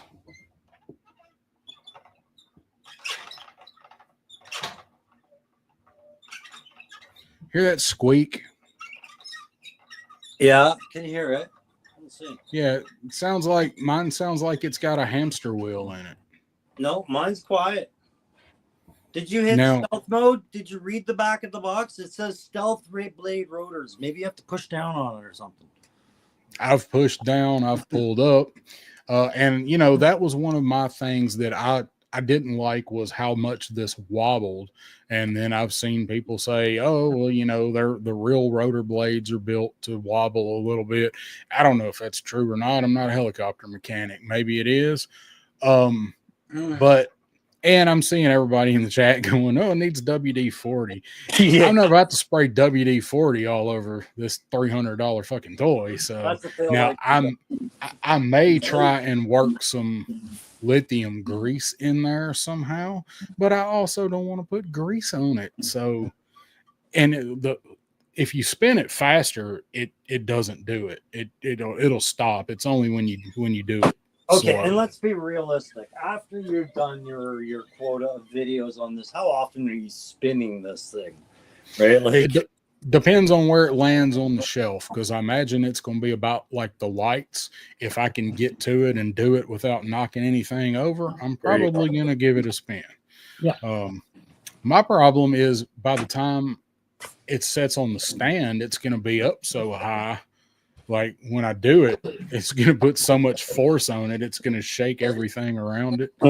So yeah, graphite, silicone gel, graphite's probably the best thing, probably the best thing to try. So I just hate to buy graphite for that, but your door locks could always use a graphite treatment. Now, see, those I have, those are WD-40 material. So with mine, as far as things that any issues I've seen, just the squeak that's happened, and honestly, it's not that big of a deal, but it is a little bit annoying, especially if you're wanting to do any kind of video and use the audio that whatever you're doing. Because this sumbitch, the whole time I was flying it around the yard, was squeaking. Like I was, flying it around. I'm like, oh, I'm glad I'm not using the audio from this GoPro. Aside from that and the canopy, I don't really have any quality issues with it. Everything else that I have is nitpicks. Hasbro gave me no grief on replacing my canopy. They're going to replace the canopy. It's just like what everybody else was saying, just like what Bobby B showed with his. I got the same email. It's going to be the middle of January before those parts are here, but I'm on the back order list to get a new canopy. And that is also what people are seeing with the figures. It's going to be January, so I guess that container with all of the figures and the parts maybe is coming over. So they are taking care of it, but going back to what we just said, even though I know now and I can be way more careful with that replacement canopy, like the potential is still there. Like how many careful openings of that gull wing do I have before it snaps again? Yeah, 100%. And because when you're doing the gull wings up and down as a part, like a single part, you still have to be very careful of the other two clip down points. You're always kind of testing that bracket, right? So I mean, it's not it could have been done. I feel like the plastic on the gull wing doors, it's just really brittle, I guess. I don't know another way to put it. I don't think the pins for it were quite long enough. So, I see you're back. Yeah. So let's see. Punk says, "Thank you, Crow. We're not spinning these blades to play with. Wobbles like the wheels on the vamp. It's nitpicking and complaining to complain." Well, I mean, a little, but the wobbling I get, but the squeaking's kind of annoying. But I see where you're going with it. Like we're pretty much going to put them on a shelf and it's going to look pretty. So I see your point. So it is interesting, right? Because you remember this whole project was delayed by they had to solve something, right? Be electrical, be weight on the balance on the stand. I think what ends up happening is while everybody was waiting for their HasLabs and the date was getting closer, then they come up with this, hey, we need to push it back and do some QC over here. Y'all understand, right? And everybody was kind of like, well, I'll get back a better HasLab, right? Yeah. So these little things kind of makes you go, well, how big was the issue that you didn't fix this while you were there? Like they are small, they're nitpicky, absolutely. But as a company who asked for more time, it's interesting. Yeah, they that's it. Like we'll never know. I don't think whatever it was that they took the extra time to work on. I don't think we'll ever know. Maybe it'll get leaked or something, but that's just it. Companies don't tend to publicize their big issues, right? Yeah, they don't spill that tea for the most part. So I'm with you though. Like if they went back to work on whatever, say it was the lights, say it was, maybe they needed to lengthen the skids, who knows? But nobody looked at that. Like nobody looked at the canopy and thought, those are really weak points. Those are going to be prone to snapping. Yeah. So I got to charge this camera at the same time. So I'm trying to find an angle where I can keep it plugged in because Apple chargers are very interesting devices. Yeah, that's one way to put it. I've got one of those for my work phone. I have to set it in the console of the truck at a certain angle. Yeah, I'm also trying to not give you guys a crotch shot because we're not that far yet. I don't know what my will look like when I get one, but it's not going to be crotch shots. My OnlyFans is for that. That's right. So I don't really like have any big issues as far as quality, I guess, other than the canopy. But the canopy seems like something that they would have caught and addressed, especially with the HasLab. Like, this isn't a trouble bubble. Not that that's excusing it, but this is a bigger deal. So we got that out of the way. So let's talk about these vehicles and our need to buy extra stuff for them. You want to hit on that point? Well, I mean, I just think it's interesting, and I know there's other people that want to approach this, so I'll try not to get too big into this, but it is interesting after everybody, has that buildup of anticipation. When Hasbro's dropping a vehicle, be it regular edition, Vamp, or this, HasLab stuff, we all gripe about the price, but we also want to buy multiples. We all gripe about the resale value, but we all want to be a part of that. And somehow, right, like there's a lot of mixed feelings. And then there's how much more are you willing to pump into your stuff? And it seems like a lot of people are willing to make these almost as expensive as any other appliance in their home, right? So yeah, I mean, you can get a good used dryer for good used washing machine or refrigerator for what you got in one of these HasLabs. So yeah. So the question I kind of wanted to put out to the chat, and I know some of you will have some very interesting answers that maybe you won't be able to fit in a comment, and I understand that. But if you've bought, an aftermarket part, be it a 3D print, which maybe doesn't apply so much with our vehicles as what I'm talking about, but Arsenal Pew Pew, Gridiron, any of those guys, if you've bought that for your, $100 to $200 Vamp or your $200 to $300 HasLab, did it make that feel more valuable to you? Like, what was the gratification of it? What was the justification? I'm just kind of curious. What I'm looking for was, why was the actual product you bought not enough? That's what I'm trying to figure out. And that's a good point. So, like, talk about the Stinger and the Vamp are the big examples for it, right? Uh-huh. So all the add-on stuff that Gridiron did for that turns it into something completely different. It's not even the same vehicle anymore. It's no longer a Stinger or a Vamp. It's what they call it, the setup, the ground pounder cannon. So it's not even a Stinger anymore. And as cool as it is, like, you got 3 times as much in that as what the Stinger cost, and it looks cool, but I bought a Stinger to have a Stinger, for me. Sure. Yeah. I understand it, but I understand the imagination factor alone. For anybody who can imagine it, if they're able to produce it and build it, then they're going to make it appealing and they're going to find a market, right? Yeah. So I know why I would buy aftermarket parts for certain things, but I know in my head, I'd be looking at that thing that, say, has like 4 different aftermarket parts on it, new guns, new missiles, new wheels, whatever. And every now and then I'd want to revert the thing back to its original state. Yeah. You know what I mean? Like, I'd get that feeling like, but what was it when I bought it? And I'm just wondering if other people who have their stuff loaded up, if they've ever felt that, that kind of discussion. That's what I was thinking, Yeah. And that is the good idea with the Gridiron stuff, is you can just unhook it all or unsnap it all. Like, you're not cutting anything or breaking anything. You can take all that stuff off and go back to stock. And to me, that is the biggest appeal for doing something like that with the aftermarket and the add-on stuff, because I don't want to mess my stuff up. Like I said, I bought the Vamp to have a Vamp. I bought the Stinger to have a Stinger. The other stuff is cool, and it does spark your imagination and give you some different display options.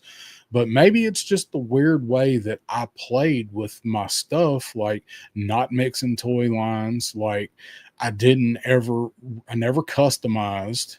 So, and I know there's people that did, and for that, that's an option for them to customize it without ever like damaging the original, So I can see the draw. I just like, I don't know, maybe there's not as many people out there or more people out there that aren't like me, that always modify stuff and have always done that and don't mind turning this into something else. Because some of this stuff, like, once you paint it, once you shave this tab, like, there ain't no going back. Yeah, exactly. There's no going back with some of it. And I mean, you touched on it. I think the key to success with a lot of these companies is make it so you do no damage to the original model you're building on, right? Like, always give them the choice to not use your product, right? Yeah. And there's always going to be people out there that are, and I keep going back to the Vamp and the Stinger because there's the most of it for those. Like, I always loved the Stinger, but I wish it had, a bigger platform on the back, or I always love I like the Vamp. It needs a gunner seat, stuff like that. And that option is there. But once you start adding everything else, like, you could say, well, this is a Vamp, A3 that's got the gunner seat with it or whatever. So when you go back to not having that, you can have two different ones. But once you add all the big stuff, it's not even the same thing. Yeah, and so that this is the thing where I keep getting back to. Call me whatever you want. I never give a rat's ass what people are going to call me, because it doesn't matter, right? Because it's YouTube. But when it comes down to the financial difference, like, I think back to, it's different with a figure, right? I get Torpedo and I don't like his loadout. So I go to an aftermarket print company and I'm actually going to pay almost the same exact cost for just a few pieces of kit that I paid for the original figure. But in layman's terms, that's $25 to $50. Yeah. When you start building onto a set that was like $200 to $400, it's a different conversation. So I'm wondering, is it all just about having something unique, or is it something else that, like, if you guys have a different take, this is where I want to hear it. Like, what is the take on it when you load these things up? I started building model cars around the same time I discovered G.I. Joe at 7 years old. I used a jeweler's saw and a lot of stuff back then. Yeah, that's pretty cool. See, I would never, even when I was a kid, I would never thought about doing that. I never made a mishmash of original Joe figures, like taking them apart and putting them back together different. I never did that till I was in my 20s. Oh yeah, no, that was my last great backyard battlefield as a kid, was where all my Joes got either torched or given to my cousin. But yeah, take that screw out, and I made a hybrid of Snake Eyes and Ace, and he died gloriously, right? But it all starts with swapping out parts. Yep. Mr. Magnus says, if I came across extra Vamp and Stingers, maybe I'll add to it. All that stuff on one vehicle for me is just too much. And that's kind of how I feel. Like, I like a little bit of it.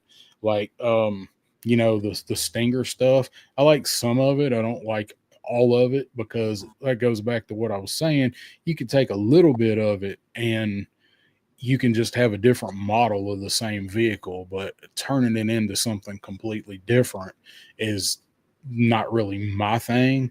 But I like the tires. The tires are one thing I would really like to get for my Stinger. I mean, I've got a whole other Stinger that I got just to do stuff like that with, or to maybe experiment on painting on it. And like, I wanted to get the tires. I hadn't even opened it. It's still just sitting down here. I've had it for like 6 weeks now. You'll get just chilling. Though, that raises a really strong point about this, that really is kind of at the core of stuff, right? So I'm Hasbro. I'm Chris Cox right now. I'm looking at my G.I. Joe line, and I'm trying to decide on how much I want to gamble into the next vehicle. Do I have to look at what the possible aftermarket availability could be for my product to help make that decision? Because I'm kind of thinking these days it's something they have to look at. Why would I release a vehicle if I see absolutely zero aftermarket ads?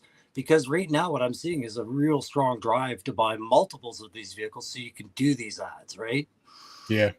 Yeah, and that might be a whole nother point we keep talking about, like the money Hasbro's missing out on by not doing any kind of upgrade packs or anything like that. But maybe that's how they're approaching it, is we make this and we make as much opportunity for somebody else That's right. to market something for it. It's more of these we're going to sell. Let's focus on making ours upgradable and let them have their little piece of the pie. They can sell a $30 kit where we're selling $100 vehicle.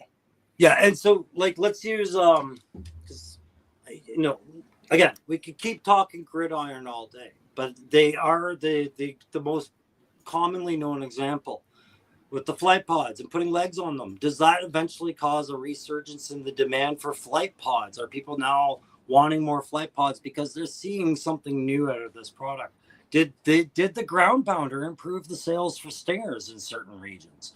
It's these kind of things that I would like to see the market research on to say, hey, you know what? It's very possible this vehicle will come out because it's just so diverse, or it's incredibly unlikely it will because there's nothing you can do with it, right? Yeah. That's a good point. Maybe they like the mech leg things for the trouble bubble. That's a good example. So I'd like to know if that triggered a more of a demand for them once people saw, oh, look at this. Like maybe they'll make some more stuff for it, some kind of other docking, or maybe they'll make a little, like take their tank, their things that they've got, the little battle robots. Maybe they adapt something like that for the bubble to sit on as like a little launch pad. Who knows? That's a good point. One like to see if people went back and started picking up trouble bubbles, because I think they're still on pulse. Yeah, and I mean, all we can get up here at Toys R Us is Tiger Force trouble bubbles, and I was like, even that could work with those legs. I'm gonna try it. But let's say Top Fun Toys, right? Top Fun Toys Retro 3D. Our friend John, who we met at Joe Fest, and we visited. We all know he makes good guns, right? But what would be? Do you think somebody else right now could do what all these guys are doing and offer it cheaper? And would it work? I don't think they could, right? So it's one of these things. I think even new toy developers in the print market, like John at Top Fun, they've got to look at the vehicles long and hard. But then Hasbro has to look even longer and harder at what they put out. Yeah, I mean, because they're making the base product for it. And I think other companies could do what Gridiron is doing, but I don't think they could do it cheaper. And they're going to have to strive to get the quality that Gridiron has. Not that those other products aren't quality. Like Top Fun Retro Toys, his things are amazing. Like they're as good as Gridiron, in my opinion. But for him to like go and make like mech legs or something, he's going to have to get the practice in. And, they've already been up and running at doing this type of printing and stuff. Not that nobody could get there. They could, but Gridiron's already a step ahead of the game when it comes to things like that. And so like, we know because Punk had John on Top Fun Retro during the streamathon for Toys R Tots, so we had the pleasure of being a part of that as a backyard. Again, much congratulations and thank you to everybody that participated. But John has talked openly about wanting to kind of get into sci-fi stuff and expand and hear back kind of the things he wants to try. So when I see a company like Gridiron develop sci-fi legs for a flight pod, already a sci-fi enough concept, but changing it like that, it's important to wonder, like, okay, watch how that goes before you do your venture onto your thing. But I think it's a positive. What we're seeing is a positive reception of that kind of stuff, right? So I mean, it's definitely a positive reception. I was joking around saying, like, somebody had said there's not much you can do to the Dragonfly, and I was like, there's billions of things you can do to Dragonfly. It's just whether or not it'd be financially responsible to do them, or whether Hasbro made them necessarily easy to do with this one, right? I've got some of those things that might be doable ready if you want to go over some of them. Are we ready to roll into that? We're doing good for time. I don't care when we get into that, but yeah, I mean, it's up to you. Yeah, okay. Well, might as well. We're talking about it. We'll just get it out of the way, and then we can talk about the last thing and end the night, I guess.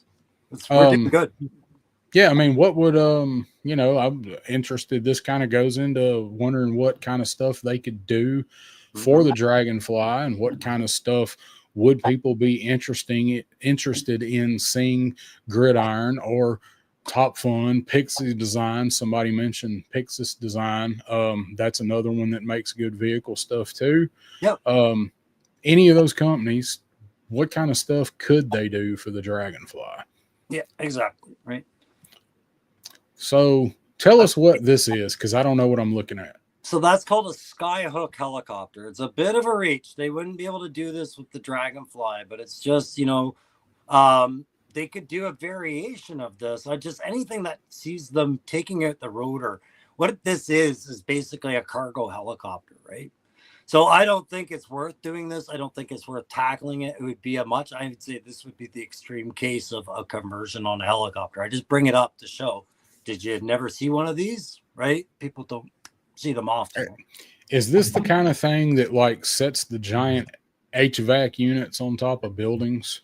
Probably. Yeah. Okay. It's used to do heavy lifts of truck-sized items and things like that. Okay. Well, then I have actually seen a couple of them in action then, and that's what they were doing, was setting a big AC unit. Yeah. So the point I was trying to make with this is like, no, I don't want to see a Skyhook. I don't think they would do a Skyhook, right? LED light effect for the rotors would have been nice.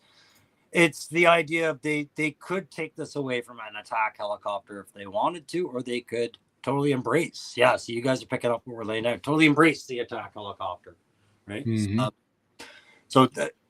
I think we have more on these. Oh, yeah. Yep.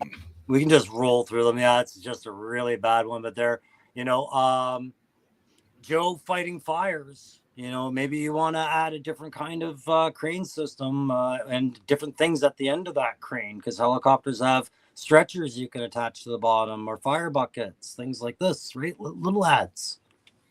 And I would like to see somebody do a replacement with the winch system with a much, much larger or at least a longer cable. So I guess the whole pod would have to be longer to wind it in there, because the cable is not long enough. That is one gripe that I have. I'm glad it's there. Glad we got it.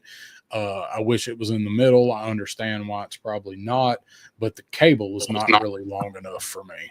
No, and really it's awesome. It's a cool thing to have a winch on there and everything like that, but it's a very limited little feature, and different companies could take a different approach to it and still, really impress you. Sorry, I'm trying to keep the light off my camera right now. Always a challenge. Oh, it's not too bad. It's all right. I know. Jay Astro has joined us. What's going on, buddy? How you doing, Jay Astro? So we got that and longer cable, and like you said, you could attach all kind of different stuff to it. You know what I'd like to see? I'd like to see a giant pinata. They could do a fun set and have a pinata and a bunch of sticks. Glenda running from Commandos Heroics. That's right. That's right. Oh, that's great. So then we have this one. Yeah, so there's another Skyhook being used, and you can see this one's a bit more military, less stuff obstructing. So imagine if they disconnected the entire front part of the Dragonfly and did something, right? And then added it to this kind of a chassis. Again, I don't think it's worth doing, but you have to figure out how to get that damn tail section loose, wouldn't you? Piece of tape, right? Yeah, piece of tape. It's all just a piece of tape. What's going on in the chat here? He's talking about jungle fever. what did I miss? A lot of people here. Okay. All right. So Sergeant Tark Murphy says a pinata shaped like a blow-up sex doll. That would be one way to go. That would probably not be Hasbro for sure. Well, so long as that doll had a face like Falcone's first figure, we're good. Oh man, something you want to knock down. Or I just had issue 44 of the comic up from my Iron Grenadier Bat review. Mm-hmm. Go back and look at Lady J's face on that comic as she's looking back at the bat in that truck. Is it this?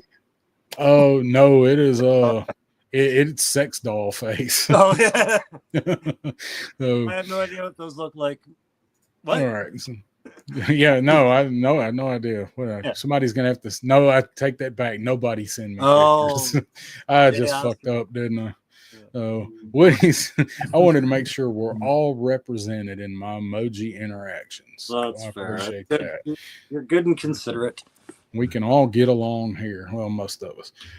So what about that? So these are just different examples of the underslung nose guns, right? Like different millimeters. I think that's like a 30 mil or something like that. But you see how technical that's looking. If you look at what people really liked about some of the gridiron add-ons for the Stinger pre-ground pounder, it was these kind of pivot guns, right? Yeah, and all the detail. You see the springs here and hydraulic hoses for the hydraulics. Yeah. So the only problem I have with this is I look at the Dragonfly and how this nose gun is mounted, and I don't see an easy way to get this out, right? So as much as Hammer. I see it, again, it comes down to, is it worth doing? Right? Yep. That's true. I mean, maybe they could figure out some kind of contraption that could fit over it or around it or something and snap somehow. Yeah, but they're pretty innovative. There is picture coming up of things that I could see being doing because they are worth doing. We just haven't gotten there because I sent you too many pictures again. I beat this guy to death with photos when I can. I'm like, put all these up. Yeah, here's all the slides. Yeah. Just imagine this between two flight pod legs, just one of those dangling down. Well, we kind of got that on the mech legs, so yeah. It kind of already come out that way. Yeah. Clearly not the thing that inspired our Dragonfly, but you can see the multiple missile pods that he's got that we have on our Dragonfly, but right next to that, a couple of chain guns, right, for the undersponson. You know, the undersponsons is going to be filled with options in the next few months. I can guarantee. Just nothing but weapon options. Right.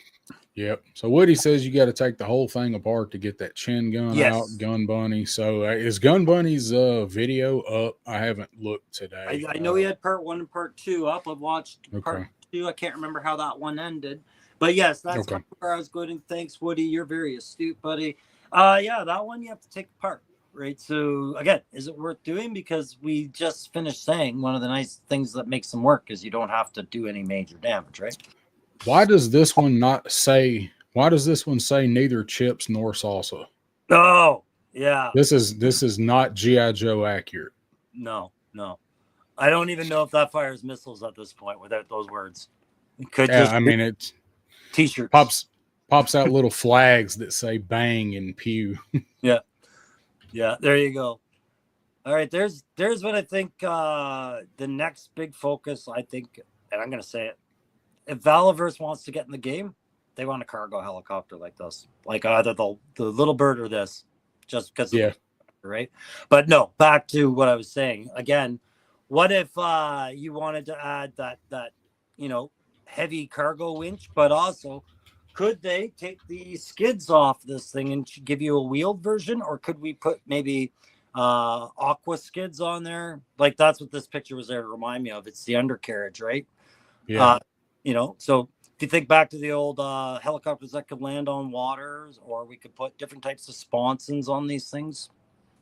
Okay. Yeah, I'd like to see that. And then you could even base the Cobra had a heavy helicopter like this in their fleet.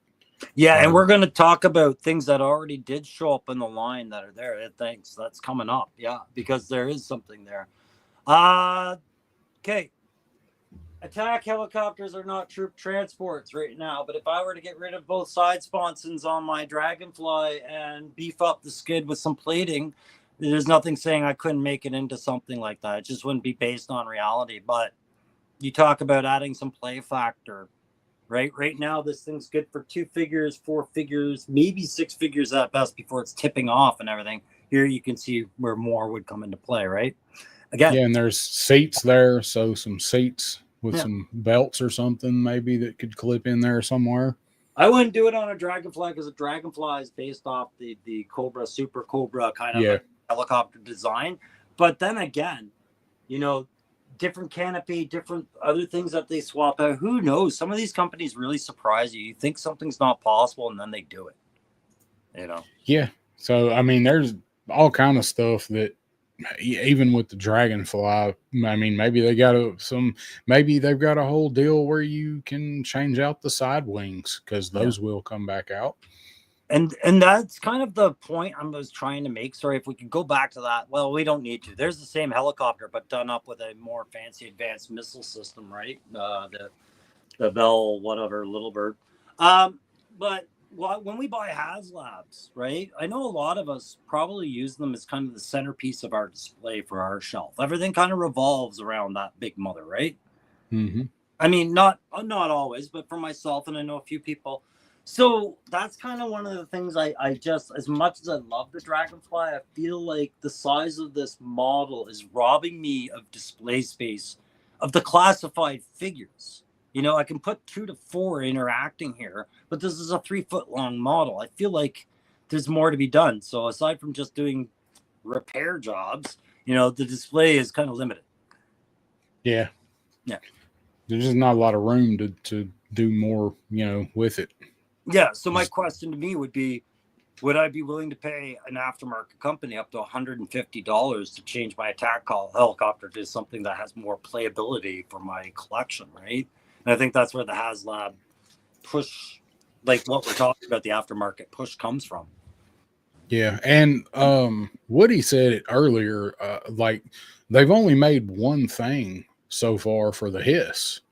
So, you know, I feel like they're, you know, we thought all this stuff was going to be coming, and we've been told that there is stuff coming, like from Gridiron. I mean, they said that they're working on stuff for it. I think they just might have got a little swamped with other things they've done recently, but we've only seen the one thing for it is the new turret. I don't blame them at all for putting the hiss on anything on the back burner. I wouldn't blame them at all for putting anything HasLab on the back burner, because as cool as those projects are, that's not the available consumer market where people are buying things on the day-to-day. These come out one shot, and then it's maybe trickle through, you know. Yeah, I mean, you've got a little less than, you know, so you got 26,000 hisses, but you probably got 50,000 vamps or stingers. Probably not vamps, but stingers.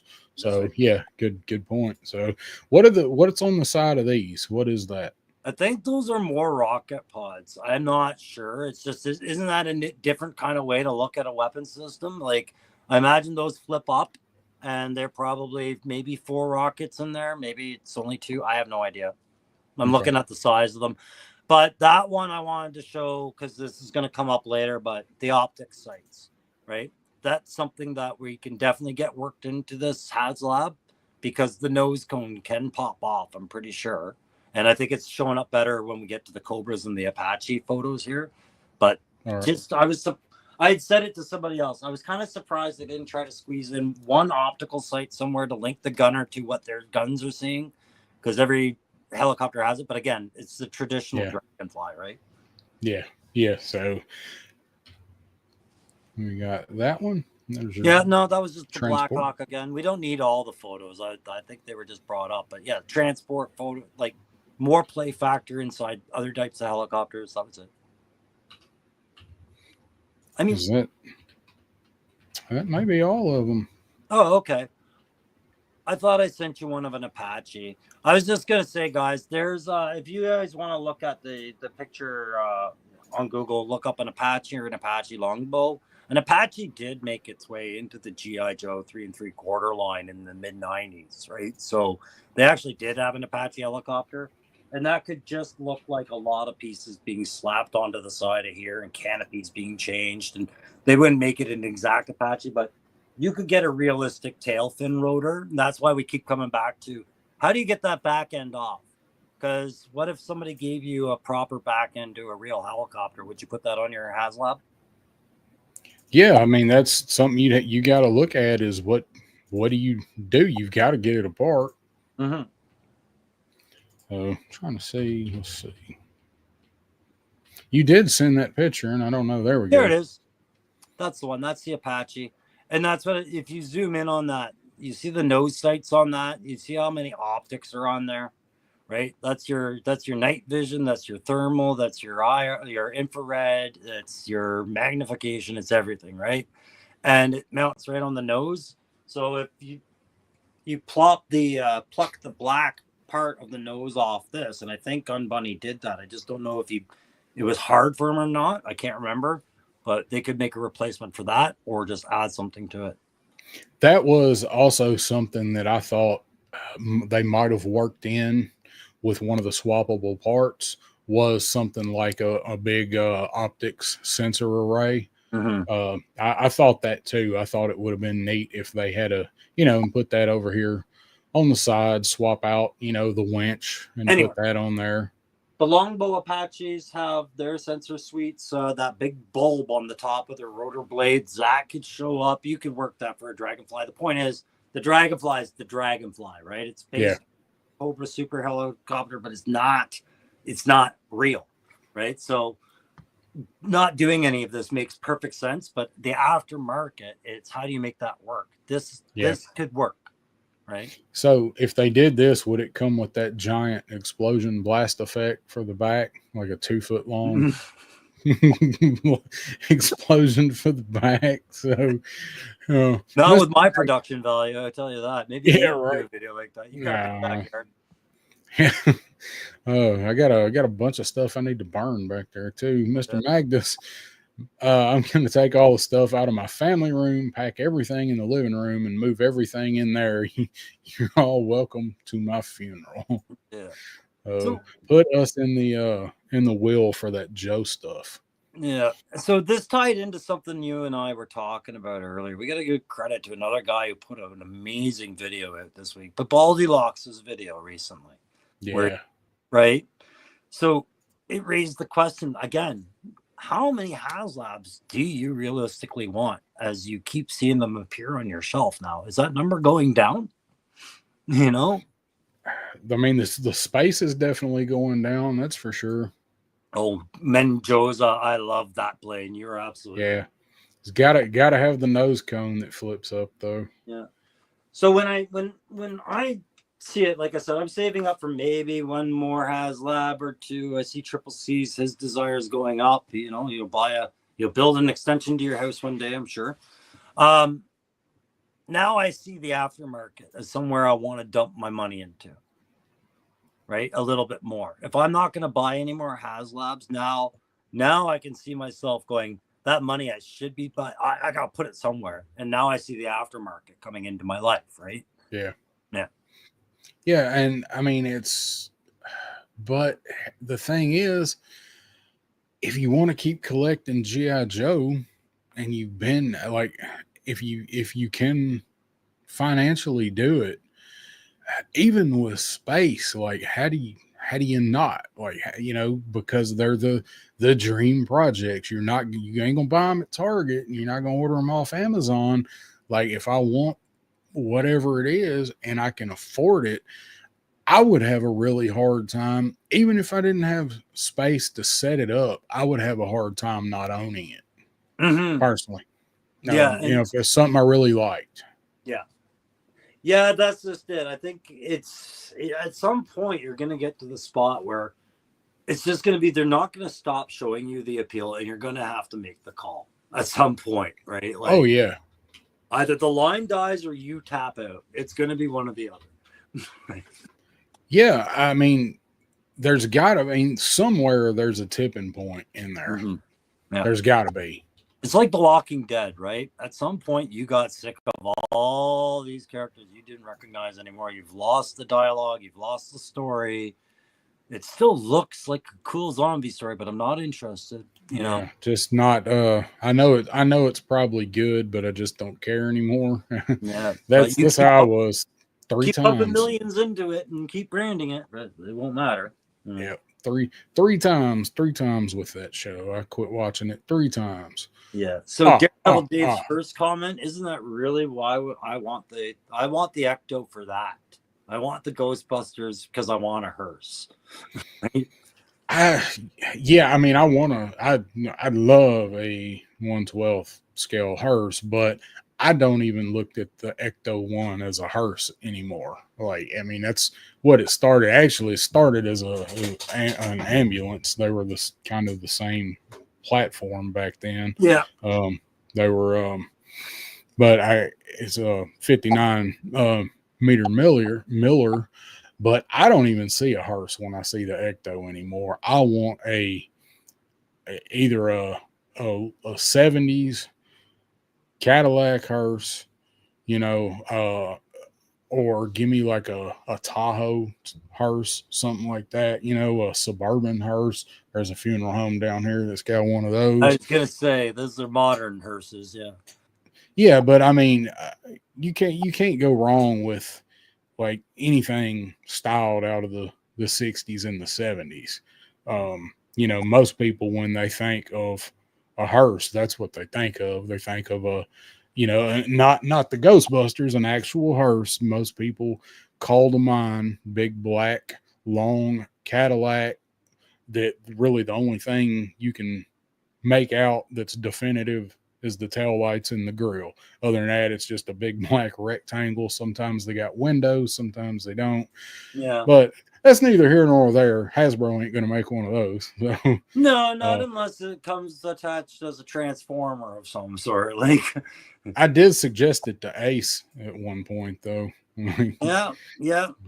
I'd be in for a ramen hearse. It is worthwhile because I mean, like, yes, I see the hearse in the Ecto one, but I also see I've got to take a HasLab and strip that down. And I'm not Gun Bunny. Yeah. Right. No. But I see a rusted out, mismatched quarter panels, frosted window problems, curtains in those windows. Like, it's there. But I'm moth-eaten curtains. Yeah. You cannot see out of the back of one of those things with the curtains in it either. Yeah, so space eventually, however much you have, eventually it's going to start dwindling down with these things. And I think these projects are just going to get bigger. Well, look at the Rattler. Rattler's going to be as long, but turned sideways as well. Right? Like, that's no longer a shelf. That's a coffee table. Right? Because you need depth and width. Right? Yeah. It's roughly, I said earlier, it's the Dragonfly squared. So, and then what comes after Rattler? Do you think it's going to be smaller? It's not necessarily a guarantee. No, it's not going to be. I don't think so. No. I know what I think it is. I know what a lot of people would want it to be, but bottom line is you'll never know until they show a patch. Right? Yeah, until they show us those first patches for it. So, or somebody wears a goofy T-shirt at the wrong broadcast. Yeah, I had so much fun trying to debunk that. It's just that's a red herring. Yeah, no way they're that on the head. Nah, there. Yeah, although at the time, I mean, I knew what that spelled out, but I was really still holding out hope that they were faking us out. So no, it felt like when Dad would leave the room at Christmas drunk, and he'd come back as Santa Claus drunk, and you had to pretend he was still Santa Claus. Yeah, yeah. Did you get eggnog at your last stop? Yeah. So D Griff calls it out right there. Yeah. Absolutely. So, I think that's on top. I think they have to look at that. We talked about it a little bit earlier, but we skipped past it because we were going to talk about this. So the next one, I think, is either going to be the Mauler or it's going to be the Whale, and I'm leaning toward the Whale. I think that's what a lot of people are kind of thinking that it's going to be. I'm in that camp. I think it's going to be a whale, and it's going to be at least 4 bills, at least, probably 5. So I'm on a coin toss for how I feel. I agree with the options, the mauler or the killer whale. We know it's got to be Joe because they just did Cobra, right? And they seem to want to go back and forth to make everybody happy, more or less. But if they want to get crazy and make a super project like the Star Wars Ghost or something where it's really like large, lot of play factor, they go with the whale. If they want to sell more units, I think they go with the mauler, right? Like, yeah, and I think it depends. Like, I mean, they probably already at least got it narrowed down. They're drawing up sketches, they're doing the focus groups and all that right now that I would love to be able to be in. I don't know how you get on that list, but I certainly can't buy my way on it. That's for sure. But so I think, whatever it is, they probably already have a pretty good idea what they're going to do. I like Dave's comment. Somebody will wear a Shamu t-shirt as the next teaser. Do it. I hate to see anybody promote SeaWorld, but, that would be reasonable. Mr. Madgus says, I got my $500 all ready for it. Yeah, I think that's what it'll take. I think that's the introduction price, right? And again, there's ways they could make it less than that, guys. I'm straight up serious with you, but they won't. They're going to stick with their plastics. They're going to stick with stuff, but there's innovative ways out there. They just got to think outside the box. Like, really, do you want to pay for a hard plastic hovercraft skirt if you knew there was a soft version or something lighter that you could have dealt with? Like, I'm not saying always inflate the skirt, but I'm just saying they have other materials they could work with to make it cheaper, right? That's all. I think it'd be a really cool gimmick if they did that. But I do. The thing with that is they have to give you a way to blow it up. Yep. So, would it be like a little bicycle pump to blow it up? I would make you do it with your mouth because that's the most old school thing I could think of. You have that's what I said. Craft hanging off your face. You'd have to put it on a table and lay on the floor. I'd kill myself. Blowing your hovercraft. Somebody sees you the wrong way. Yeah. Like, what are you doing under there?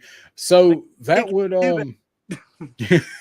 so that's something that they would have to consider if they did an inflatable skirt, and I think that would be a cool take on it. They could get innovative with it, and they could do something like that. But I don't think they will. I think it's going to be a big old chunk of plastic. I think they need to know if the market would ever accept something like that, because it would mean a different experiment in quality control, right? Because you're dealing with a different kind of material. You're accepting that you're going to get leaks, and like you said, how do I blow this up without making it clear? There's a device meant for blowing this up. I liked where was it? Mendoza, like shoe pumps, little button. It's the mind pump. Right? It's the Reebok Killer Whale. And does that affect that escape sled? Absolutely, it affects the escape sled, right? But, I like what Crimson Cobra Commander asks: if it doesn't float, would you still want it? Yep, that's a good question. I would still want it, but it would very much diminish my enthusiasm for it. I would criticize them for not allowing it to float because I don't see why they couldn't make it float. Yeah. You're talking about a sealed bottom with air skirt, right? They had the technology in 1984. Surely they can do it 40 years later. Yeah, and that thing had wheels on the bottom as well, and it still floated, so they didn't have physical issues, right? So, it really was. If you lived anywhere where you had some kind of water, or even, hell, the bathtub, you were small enough to fit in there with it back then. Yeah. The thing was so much fun to play with, so much that I bought one this summer so I could play with it this summer. And, my killer whale video that I did with the GoPro. So, I would And that was definitely fun want it to watching float. it go down the creek. I remember that. It was I'm gonna do it again. I'm gonna Yeah. do it again next year when the creek's higher because I So think it would be more fun. Triple C, seeing as you made the point about asking, would you accept it if it didn't float? And we answered that. Let me ask you, would you accept it if you didn't pump down on the back and the fins didn't spin? Right? Because I could do without that play function too. Right? I could too. I mean, it would. Then again, I did want that in the Dragonfly. I wanted the rotor spin. That would be, especially with it being this size, that would be so much easier to do what we talked about earlier, flying it around the yard, and the way you don't have to keep smacking it. So I can see the appeal for wanting to spin the fins. I would be okay if it didn't have it. I get what you're saying, but this is HasLab. This is Dream Project. This is the shit you had as a kid done adult style. Yeah. If you're going to make my rotors spin, I want a button that I press once and they start spinning. I press it twice, they go faster. 3 times it's off because you've already put electronics in here. I've paid for electronics. And honestly, a little motor that makes something spin is an extra $2 little gear piece. All you got to do is wire it. You know, well, that brings another question up. Like, if you do that, is it going to float? Because then you got these electronics and batteries in water. Yeah, no, you're not going to get the promise it does anything, and you're going to get user rewarned, right? Like that's it. It's too much liability. So because you know moisture, corrosion, all that stuff. Because if it's got batteries, it has at least some metal parts. So there's a lot of ifs if we get a whale, and you know there's a lot of ifs with it as far as that kind of stuff. Because I think the fans, the battery operated fans, that would be so cool if you could press the button and get different speeds on the fans. That would be awesome. I'm waiting for the day we get one RC vehicle handed to us from the Joe line. You know what I mean? Like the Crossfire happened. Yeah, a new Crossfire. Yep. That would be an interesting venture, especially if they did it on an open market or even Hasbro exclusive. Like you could order it. Yeah. So we got some different takes on it. Grip with the rotary button. We accepted the Dragonfly and it won't hover, so we got a good point. I know one thing I'd want for all my things on my Dragonfly, like all those little sea mines. I want Apple AirTags on all of them. I lost all mine so quick. Yeah, that's a good point. Well, the depth charges. Yeah. That'd be a good idea. A little radio tracker. And you could upgrade that little e-bike they've got, like the scooter. Yeah, the sled, and it'd have to have all that. You'd have to have the mini bike. You'd have to have the sled with the launching. You know, so Degriff, how about a whale minimal to no electronics to keep the cost down? That way you don't have to worry about the electronics playing in the water. 100%. I would be fine with a whale with no electronics. 100%. Especially if it kept the cost down a little bit and it floated, I'd be okay with it. The thing the whale had going with it was all that play, right? You had 12 to 15 whatever figures. Like you could put, 8 to 10 inside. Then you had the sled. Was it 8 to 10 or was it 5? No, I think you could get 6 in it. 6? Like okay, 5, but then 4 or 6. Yeah. Then one where Cutter was standing. I think you might even be able to get 2 there, and then 2 there. Ola, right? And then guys hanging off the side. You had so much play factor on there. I don't care if it doesn't have lights and sounds. Just do those accessories well. Yeah, and it'd be like what you was saying.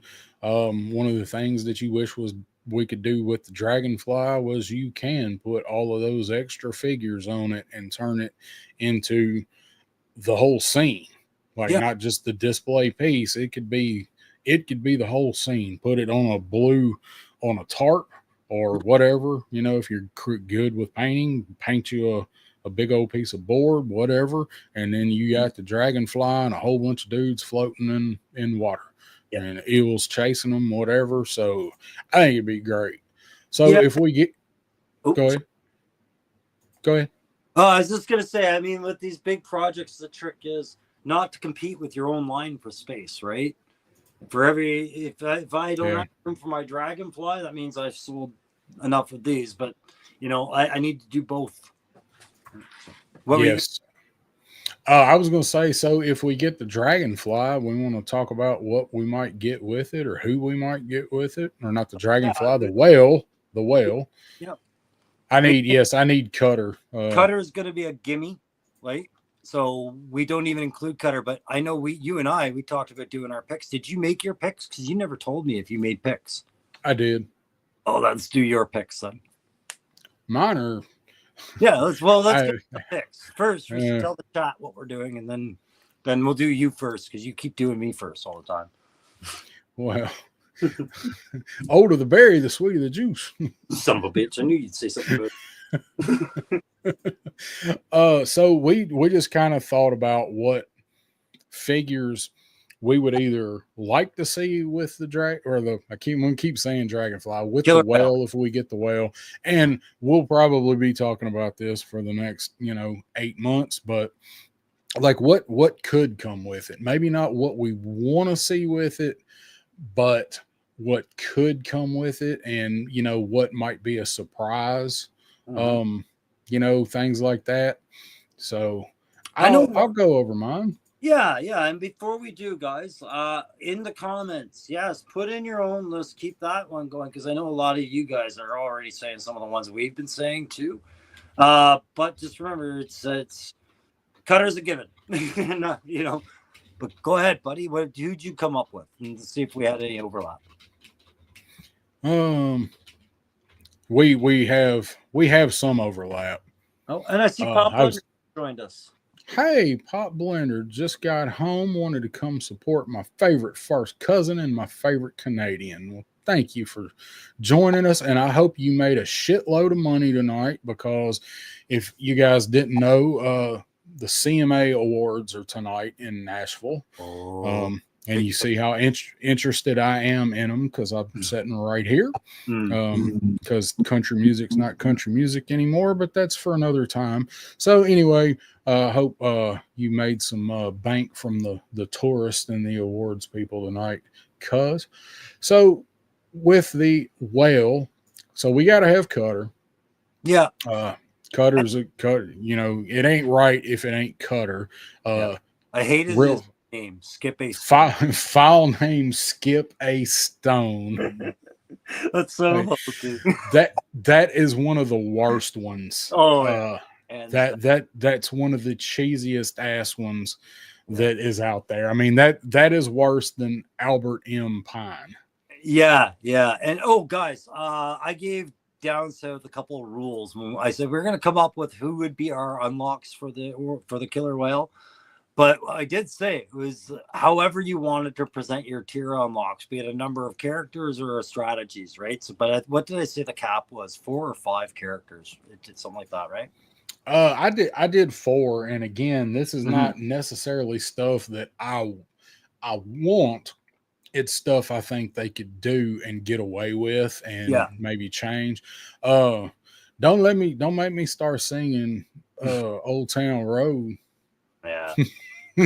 They actually had to take a street sign down here because it's not in my town, but it's in a adjacent town. They actually had to take the sign down because it's a little tiny country road, and the people that were going to it were creating so much traffic and hazard trying to stand by the damn street signs for it.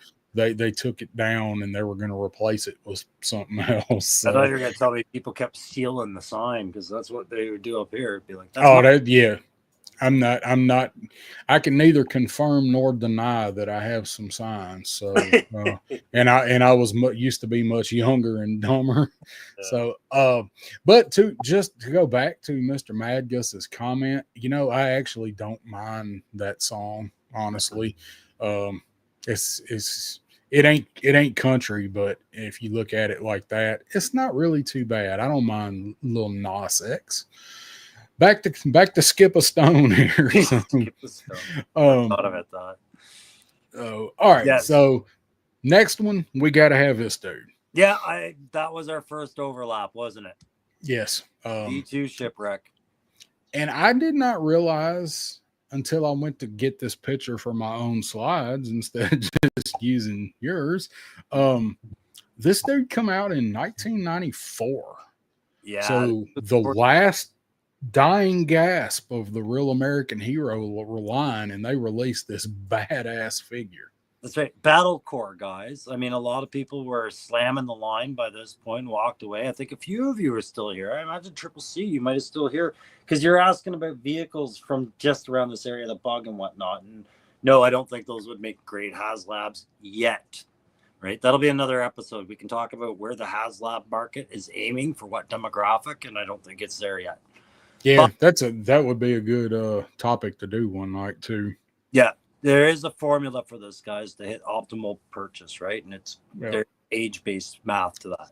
That's why they're mixing the lines. That's why the waves that we're getting stuff in with newer and later.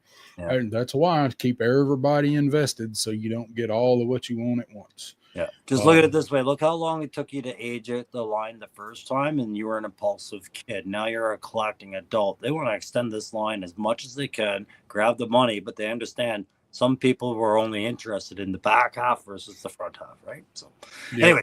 So that is my next one. I would love to get a classified version of this guy, but don't give me another torpedo. He's got to be all new.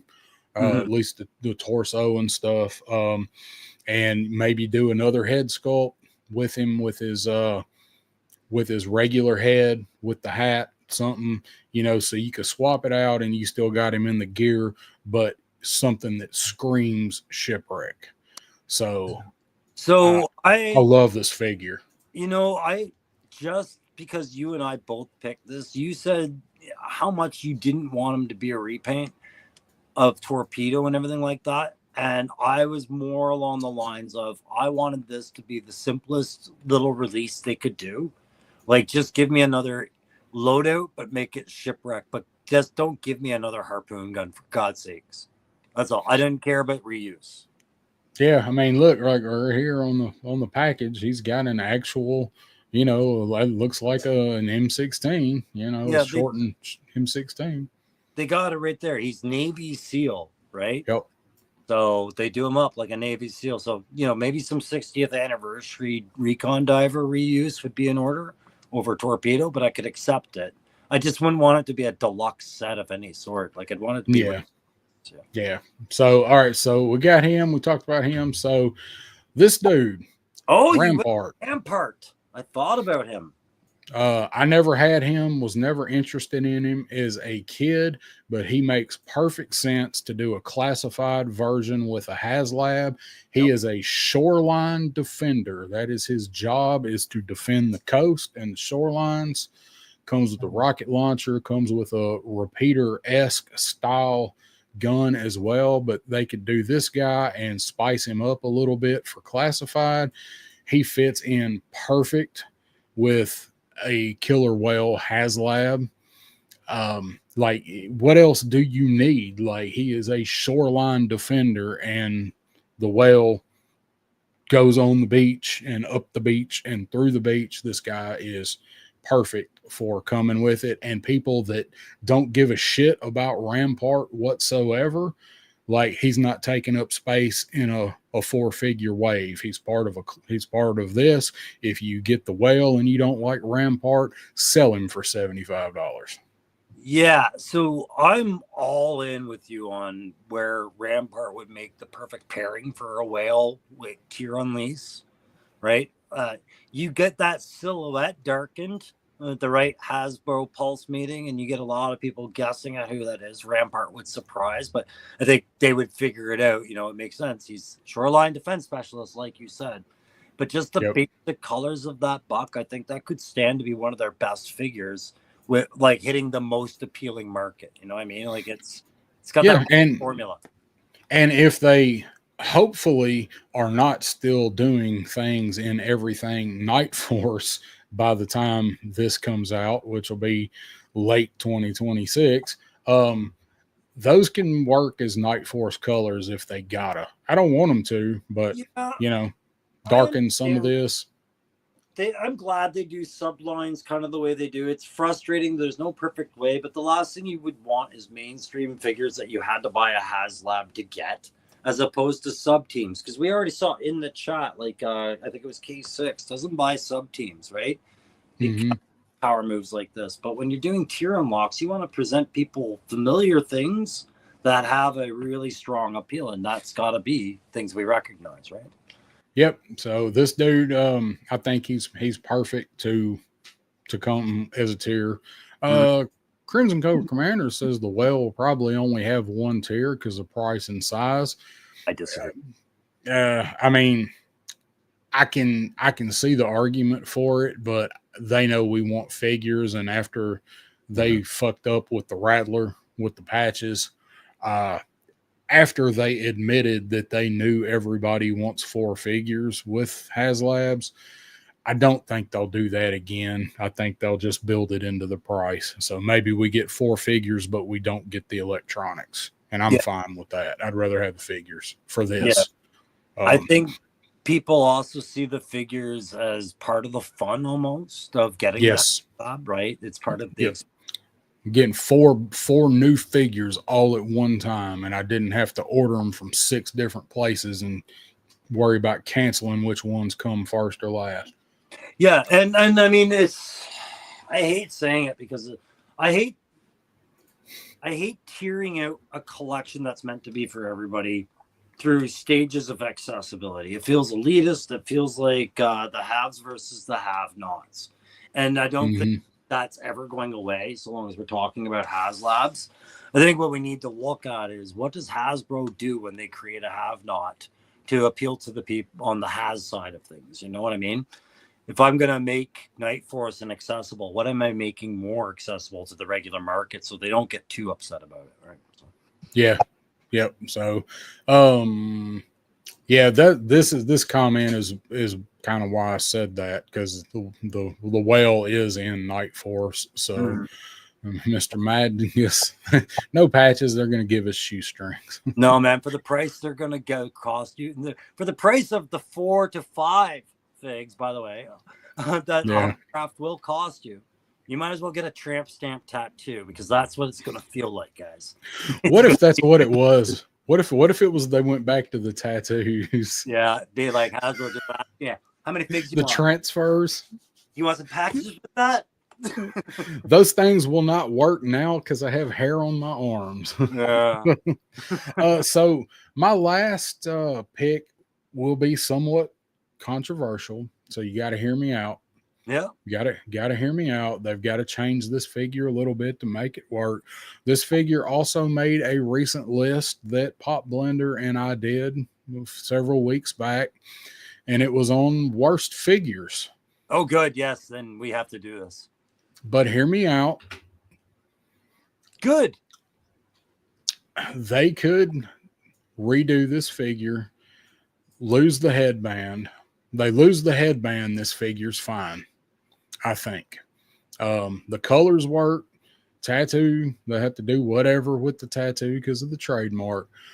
Lose the headband and the Ultimate Warrior armband, and they could do this figure, get a good version of Gung Ho, but a different version of Gung Ho than the retro card one. Yep. They could make this a good figure.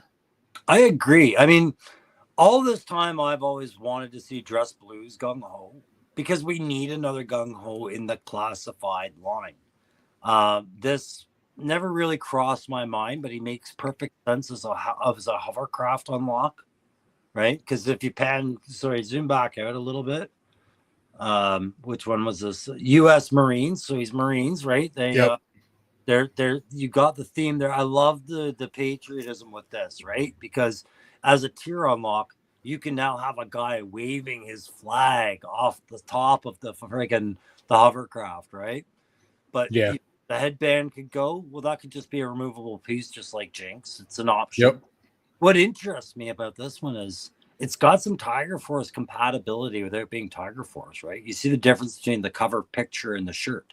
You're right. We talked about that Yeah. when we talked about it. Yeah, it's so they could do a lot of different things. I mean, even if they wanted to change the color scheme, to whatever, make them all match or whatever, but keep this design with the bandolier.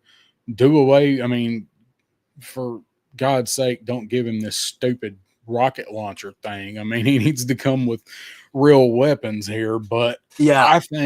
I think they could do this figure in classified, and I think this would be a perfect way to get him is put him as part of the Awell HasLab, because who is this guy's favorite figure? Like, there's nobody out there that this is this guy their favorite figure. I don't care how big of a gung-ho fan they are. I don't care if they were a Marine. If you're a Marine, your favorite one's going to be the Dress Blues, probably. But nobody is clamoring for this exact figure in classified. But you could spice it up and make him work. But how many people screamed for Raptor? Right? Like, it's just it's tastes. And the best part about classified lines, say what you want about its shelf life or whatever, I don't care. They openly face a challenge of taking something ridiculous and saying, I bet I can make a lot of money off it if we approach it this way. And for everybody disappointed with everything, they've been surprised with a lot of stuff, right? Like Cobra Law. How many people hated Cobra Law, but they're buying it up? Yeah, they're buying the shit out of that once a man Cobra Commander and that Nemesis Enforcer nobody wanted, but now nobody can get. And that's just it. It's getting to that time of year. And I wanted to remind you, because this is something we're starting to work on over in Crow Country, but it's time to start getting ready for those top 5, top 10, top 3 lists of the year, right? And, you'd be surprised. A character you might not have thought there might make it onto someone's top 10 list, and there's a reason. I had some last year, and I'm gonna have some this year. That's a video I'll be doing. A Pop Blender. We're got to talk about doing a joint one again. But either way, I'll definitely be doing one. And there are figures on it that if you'd have told me last year would make my top 10 this year, I'd laughed in your face. Yep, and I'm the same way. I've been working on mine for a little while now because there's a lot to consider this year. But let's get back to these tiers because I loved your pick, but it is getting late, and we need to time. We need to roll along. Yeah, I loved Mad Gus's comment about the grenade on the arm too. You're right. Yeah, he just got a grenade there. Just one singular grenade there, just strapped to his damn arm. Yeah, and that's when it's like, okay, Gung Ho Section 8, send him home. Yeah, right. Yeah. All right, so these are Crow's tiers for a classified HasLab whale. So first, gimme. Go ahead. We'll say not so much a tier, but the given. Gimme. Cutter's a gimme. I say he's coming with the thing no matter what. We can just get to the next guy. Cutter. I do. Well, I like this picture of Cutter. I like the hook. I like coming with the hook and the cable. Yes. The only thing what is this Cutter? So I'm not sure. That was just box art, but I'm wondering. I don't know if that's the DEF variant. Right, that would be V2 Cutter, I think, maybe. So the Drug Elimination Force had Cutter, Mutton Junkyard, Shockwave. That might be that one, but that would be the one I would be like, no, I don't want to see that figure ever. I think I just grabbed the wrong box art. I mean, I dig the hook, so I'm looking to see what he was in. He was in that. That is probably the DEF look. I'm thinking so DEF, which is interesting because there's a new character in the DEF that we haven't seen, and I'm expecting him. Bulletproof should be coming at some point, right? Yeah, there's several of those guys that should be showing up anytime soon. I want Headman and the Headhunters. So yeah, I want some variation of them in there. I think they've got a lot of potential. That's where we'll probably see some Iron Grenadier reuse, but yeah, probably so. I was thinking that too. So, all right, so next one on to Yeah, we Okay. both agreed on shipwreck, V2 shipwreck, Navy SEALs. There's a theme going on, right? We're talking about hovercraft here. So, And when you told me your idea about having this discussion, and we were kicking it around, this was the first thing that come to mind. This was the first one that was in my mind, was this figure right here. oh, 100%. Yeah, because it's no secret. Like, it feels like the Navy and the Air Force, especially in the Joe line, they're harder to pair off. So the more guys you can pair off that have that parallel look, right? Torpedo looks like 60th anniversary troop builder diver. This guy falls right in line. It's all good. So nothing more to say about shipwreck. Alrighty, so how about this guy? Tracker. So Tracker's another Navy SEAL. I think they would probably change maybe the pitch or tone of the yellow of the pants, make them more of a deserty brown yellow, right? But when we talked about inflating the hovercraft skirt, I thought, what a great little nod it would be if Tracker was there with his little dinghy, right? His little one-man raft. And that's something else you got to inflate. Or it was hard plastic just to piss you off, right? I never had this dude. Like he didn't do anything for me. No, I thought the single lens Cyclops sunglasses he's wearing in the picture looked ridiculous, and the bandolier of belt grenades. He's rowing a rubber dinghy boat in the water, and he's got a bunch of frag grenades that he's gonna throw exactly where. Like, I don't know. Yeah. Like they're depth charge grenades. And his headband looks like a sleep mask that got shifted over to the side while he fell asleep on a plane. He looks like Cyclops. Yeah. From X-Men. Yeah. But dude, that dude is jacked. Like he has been rowing the shit out of that little dinghy. Like you see the veins popping out of his arms. Yeah.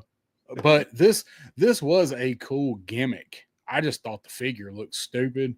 He was 1990, I think, maybe somewhere in there. Yeah, 90. I was still buying Joe's. Let's see.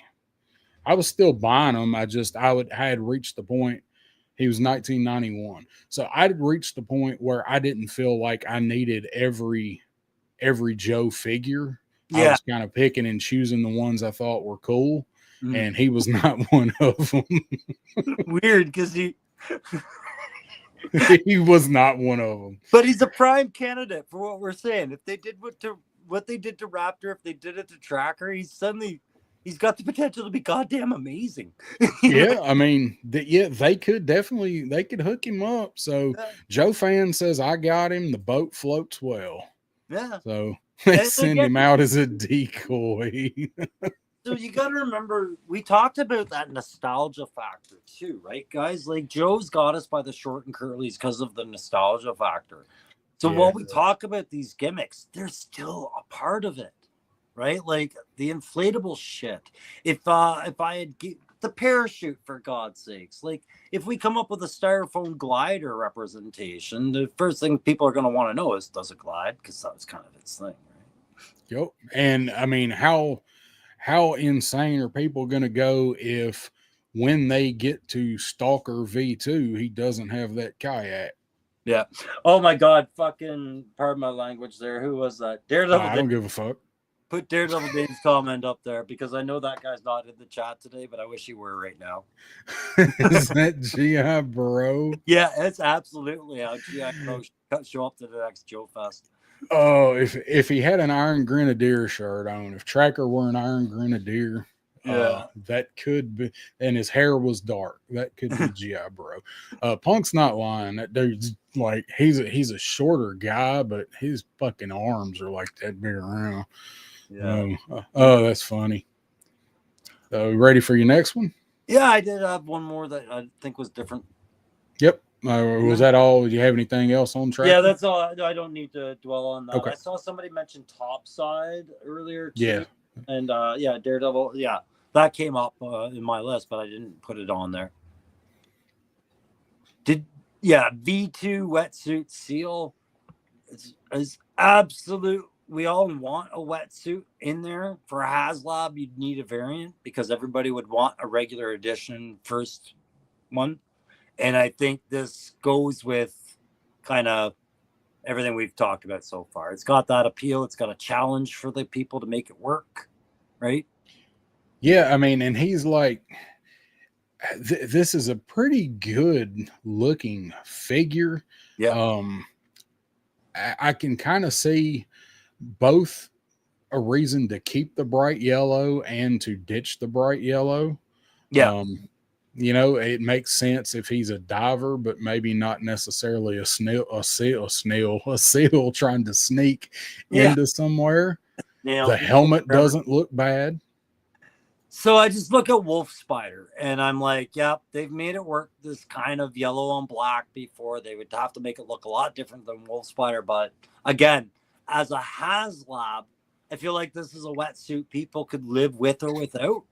So that's why I would say it'd be good for a HasLab tier, not a regular release until a regular. Oh, yeah. For sure. Because, I mean, everybody wants the orange and turquoise and white version of wetsuit. So, like what Pop Blender says here, I want wetsuit, but not this version. But for what y'all are doing here, I get it. So, yeah, that's just it. Like, we could get this one with a HasLab whale and nobody would blow a gasket because they know that you're going to get regular wetsuit. And honestly, we'll probably have regular wetsuit before we get a whale HasLab. Oh God, yeah. I'm like, Mr. Magnus, them bright colors going to get him killed. So, for sure. But like you mentioned, Wolf Spider, man, that a lot of people got Wolf Spider, people that customize or do conversions like you do. And first thing they did was paint all of the yellow on Wolf Spider. That is my favorite part about that figure. Yeah, I'm just pulling out the one I've got there because I love that whole look. It's just the idea of him being a rescue diver kind of put me off because it's like, don't you want the most visible? Why have black at all if you're a rescue diver? You know, but the black and yellow. But yeah, I mean, black and yellow, black and yellow, black and yellow, black and yellow. Yeah, I could see that wetsuit fitting in well. And then yes, I made a second out of a Marvel Legends kind of kit, right? But they're fun. And I was surprised. I was surprised they went Night Force Walmart line with a troop build because it seemed really difficult to do that, right? Like he's not a troop builder, but he could have been. He's got that extra mask. Phil, there were people that wanted to troop build him because the Wolf Spiders could work in pairs, but he had that technical mask he could lay over, right? There was talk about troop building them, but it just you couldn't do it because they were too hard to get. Yeah, well, he's not a troop builder the same way Grunt is not a troop builder. Yeah. I'll die on that hill. Steel Core helmet kind of made him a troop builder, but the name Graves on 22 guys makes sense. Yeah, right. So now I did actually make a green shirt out of Grunt, but I also took that off of him too. So I took the whole thing off of him too. So I mixed up him and rock and roll. So come out pretty good. So let's see. Take you off of red solo screen. I lift you up. So yeah, I think this would be a good inclusion for doing a HasLab whale. This would be a great figure. So all the guys that you picked out are all Navy. They're all SEALs except for Cutter. I think giving them. I never even looked at Rampart the way that you did, and I kind of feel embarrassed. I think Rampart was probably the one that surprised me the most making the list because I was like, oh, it was right there. Yeah. Oh, I had one more. Yeah, and I skipped ahead too soon, but I've already showed it, so let's talk about that. I forgot about it. Yeah, I did too till I hit the arrow. Who knows who this next picture is in the chat? First one to get it that gets a Marvel No Prize. Who is that? You can blow it up. First one in the chat that mentions who that is. That's your final HasLab whale unlock. I ain't when you first sent it to me till I saw the rest of it, I didn't get it at first. Yeah. You know, when I looked at it, I was like, oh, I get it now. It makes sense. So. Okay, I'll speed things along because it's midnight. No, Crimson Cobra Commander is not Lady J. This is Dalton, right? This is Jill Morelli. I think it's Dalton's sister or daughter. I think it's his sister, right? But a second version of Dalton, I'd slip it into a HasLab. Pop Blender says that's Laura Croft helping the Joes. Yeah. No, that was Mendoza. That was Marissa Fairborn. She was in Transformers. So this is one like I don't think I would mind it in something like a HasLab, but I'm sure glad they didn't give me this for Dalton first. Nope. But this is one that kind of makes sense to gender swap because there actually was this character that was done. So this was later in the line when they were trying to was it Pursuit of Cobra or something, when they were, in the 2000s, keeping the line going with different approaches to things. And Resolute. Resolute. There we go. Different approaches to the whole line, right? But some of them stuck really well. Yeah, I mean, this one was not too bad of a swap. I disagree with stuff like that. But this one really wasn't too bad at all.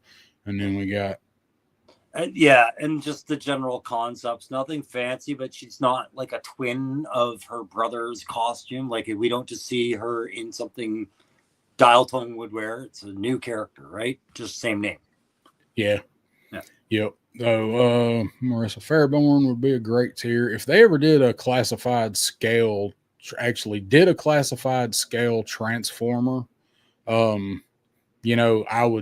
that's one I would expect to see with something like that. It'd have to be her, or depending on who, Old Snake. Give us we'd have to get an Old Snake, if it was a Decepticon based one. But so Pop Blender, I can't get into female dial tone.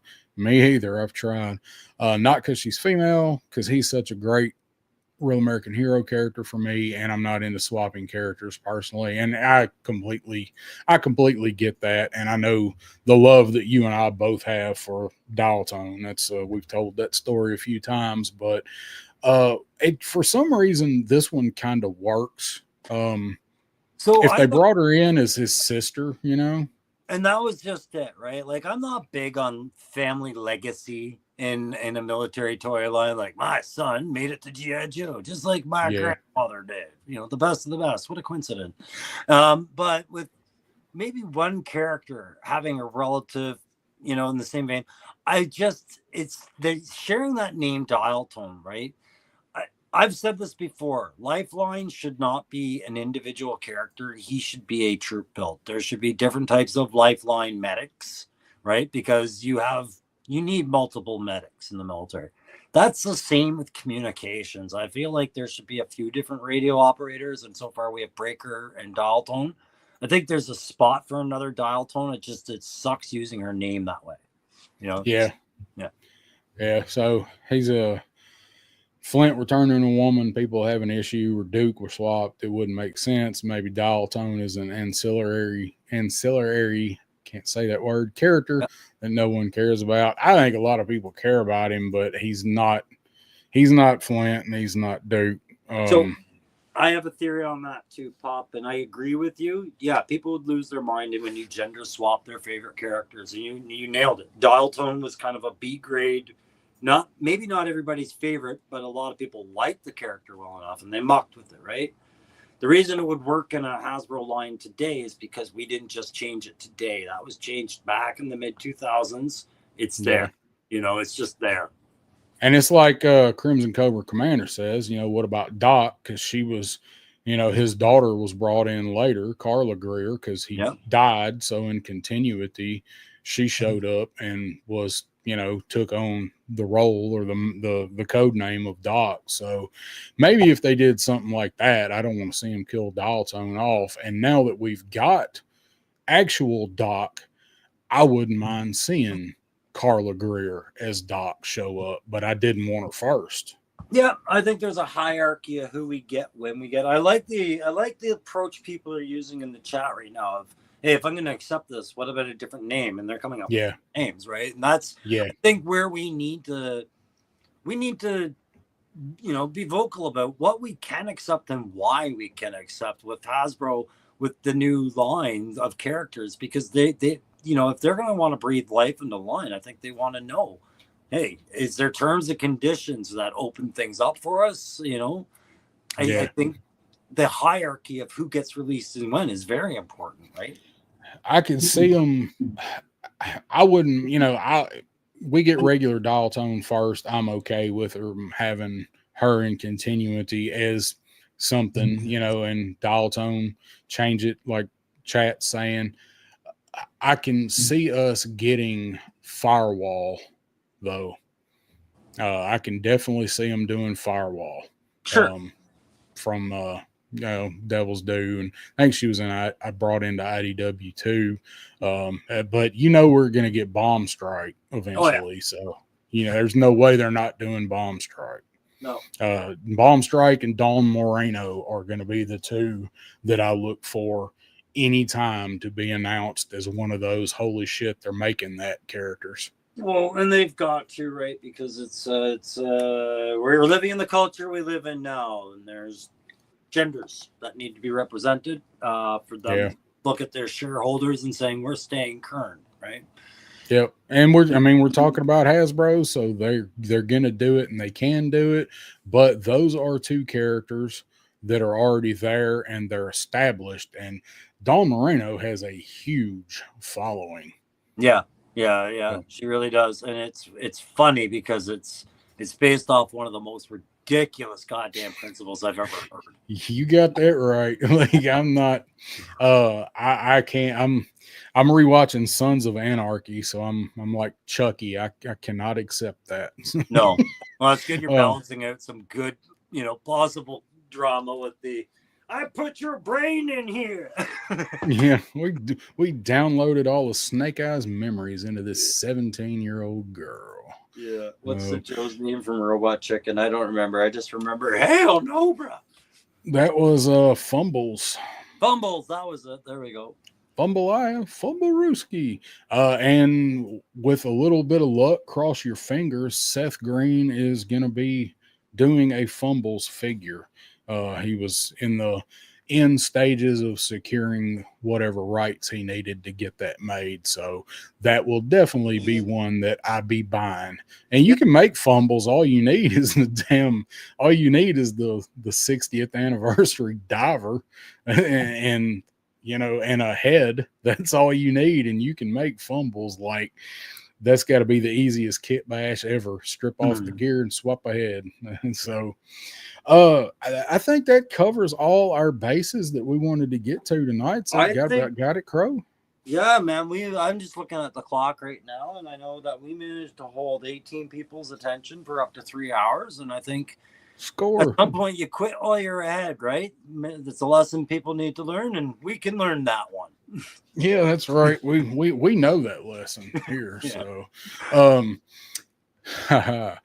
yes, I'd like to see that Fumbles figure. So that is what is going on with us tonight. Hope you guys have enjoyed it, and we've really enjoyed having you in the chat. Hit that like button if you hadn't already. Crusty Old Crow, what do you got coming up? I know you got an Alpine tactical perspective coming soon. Yeah, I mean, it's probably not going to bring much more to the table than most other people's, but there's I'm going to tell you right now, I know for a fact my Alpine review is going to be mostly about kit and why. But no, I really don't know what else is going on after that. We'll see what shows up. But top 10 lists are getting worked on. And, I'm going to say this now. I need some help from you guys. Has anybody read this book? Hit me up on email if you've read this book, because I'm talking to another guy who has asked maybe if we could do a reading of this book at some point. And I might be working on that in the background for the visual. I've never read it. I want to. It's I've never read it, but I'd like to. I've heard it's really good. Yeah, so I might be chipping away at just putting like visual pictures up there and something for you guys to listen to when you're driving, something like that. Just read that book out. Those are the things I'm working on. Well, I'll be there for that because as much as I listen when I'm driving around, I watch, listen to 75% of it, and then just still glances or tap it and pause it when I need to, and so yeah, I'll be interested in that. I'm down for that. Sorry, Joe Fan 84. Just sorry, it's called Tales from the Cobra War, edited by Max Brooks. It's a GI Joe anthology with stories from Chuck Dixon, Matt Forbeck, John McCorgan, Jonathan McBurry, John Skip, Goodfellow, Dwayne Sinscrazy, yeah, just names, and Max Brooks. It's a book with names. I think that book's out of print now. I don't know. It was an IDW jam, so yeah, because it seems like I looked for it last year and didn't have any luck. So Daredevil Dave wants Beach Vacation Hawk in Hawaiian shorts. He's still got the bomber jacket on and no shirt. Aren't we still, I'm working off a premise of what Punk was saying about how some of that back cover is starting to come true. Is Flint going to get his red sports car? Yeah, he could. I mean, we got that Bratz car and that Laws car.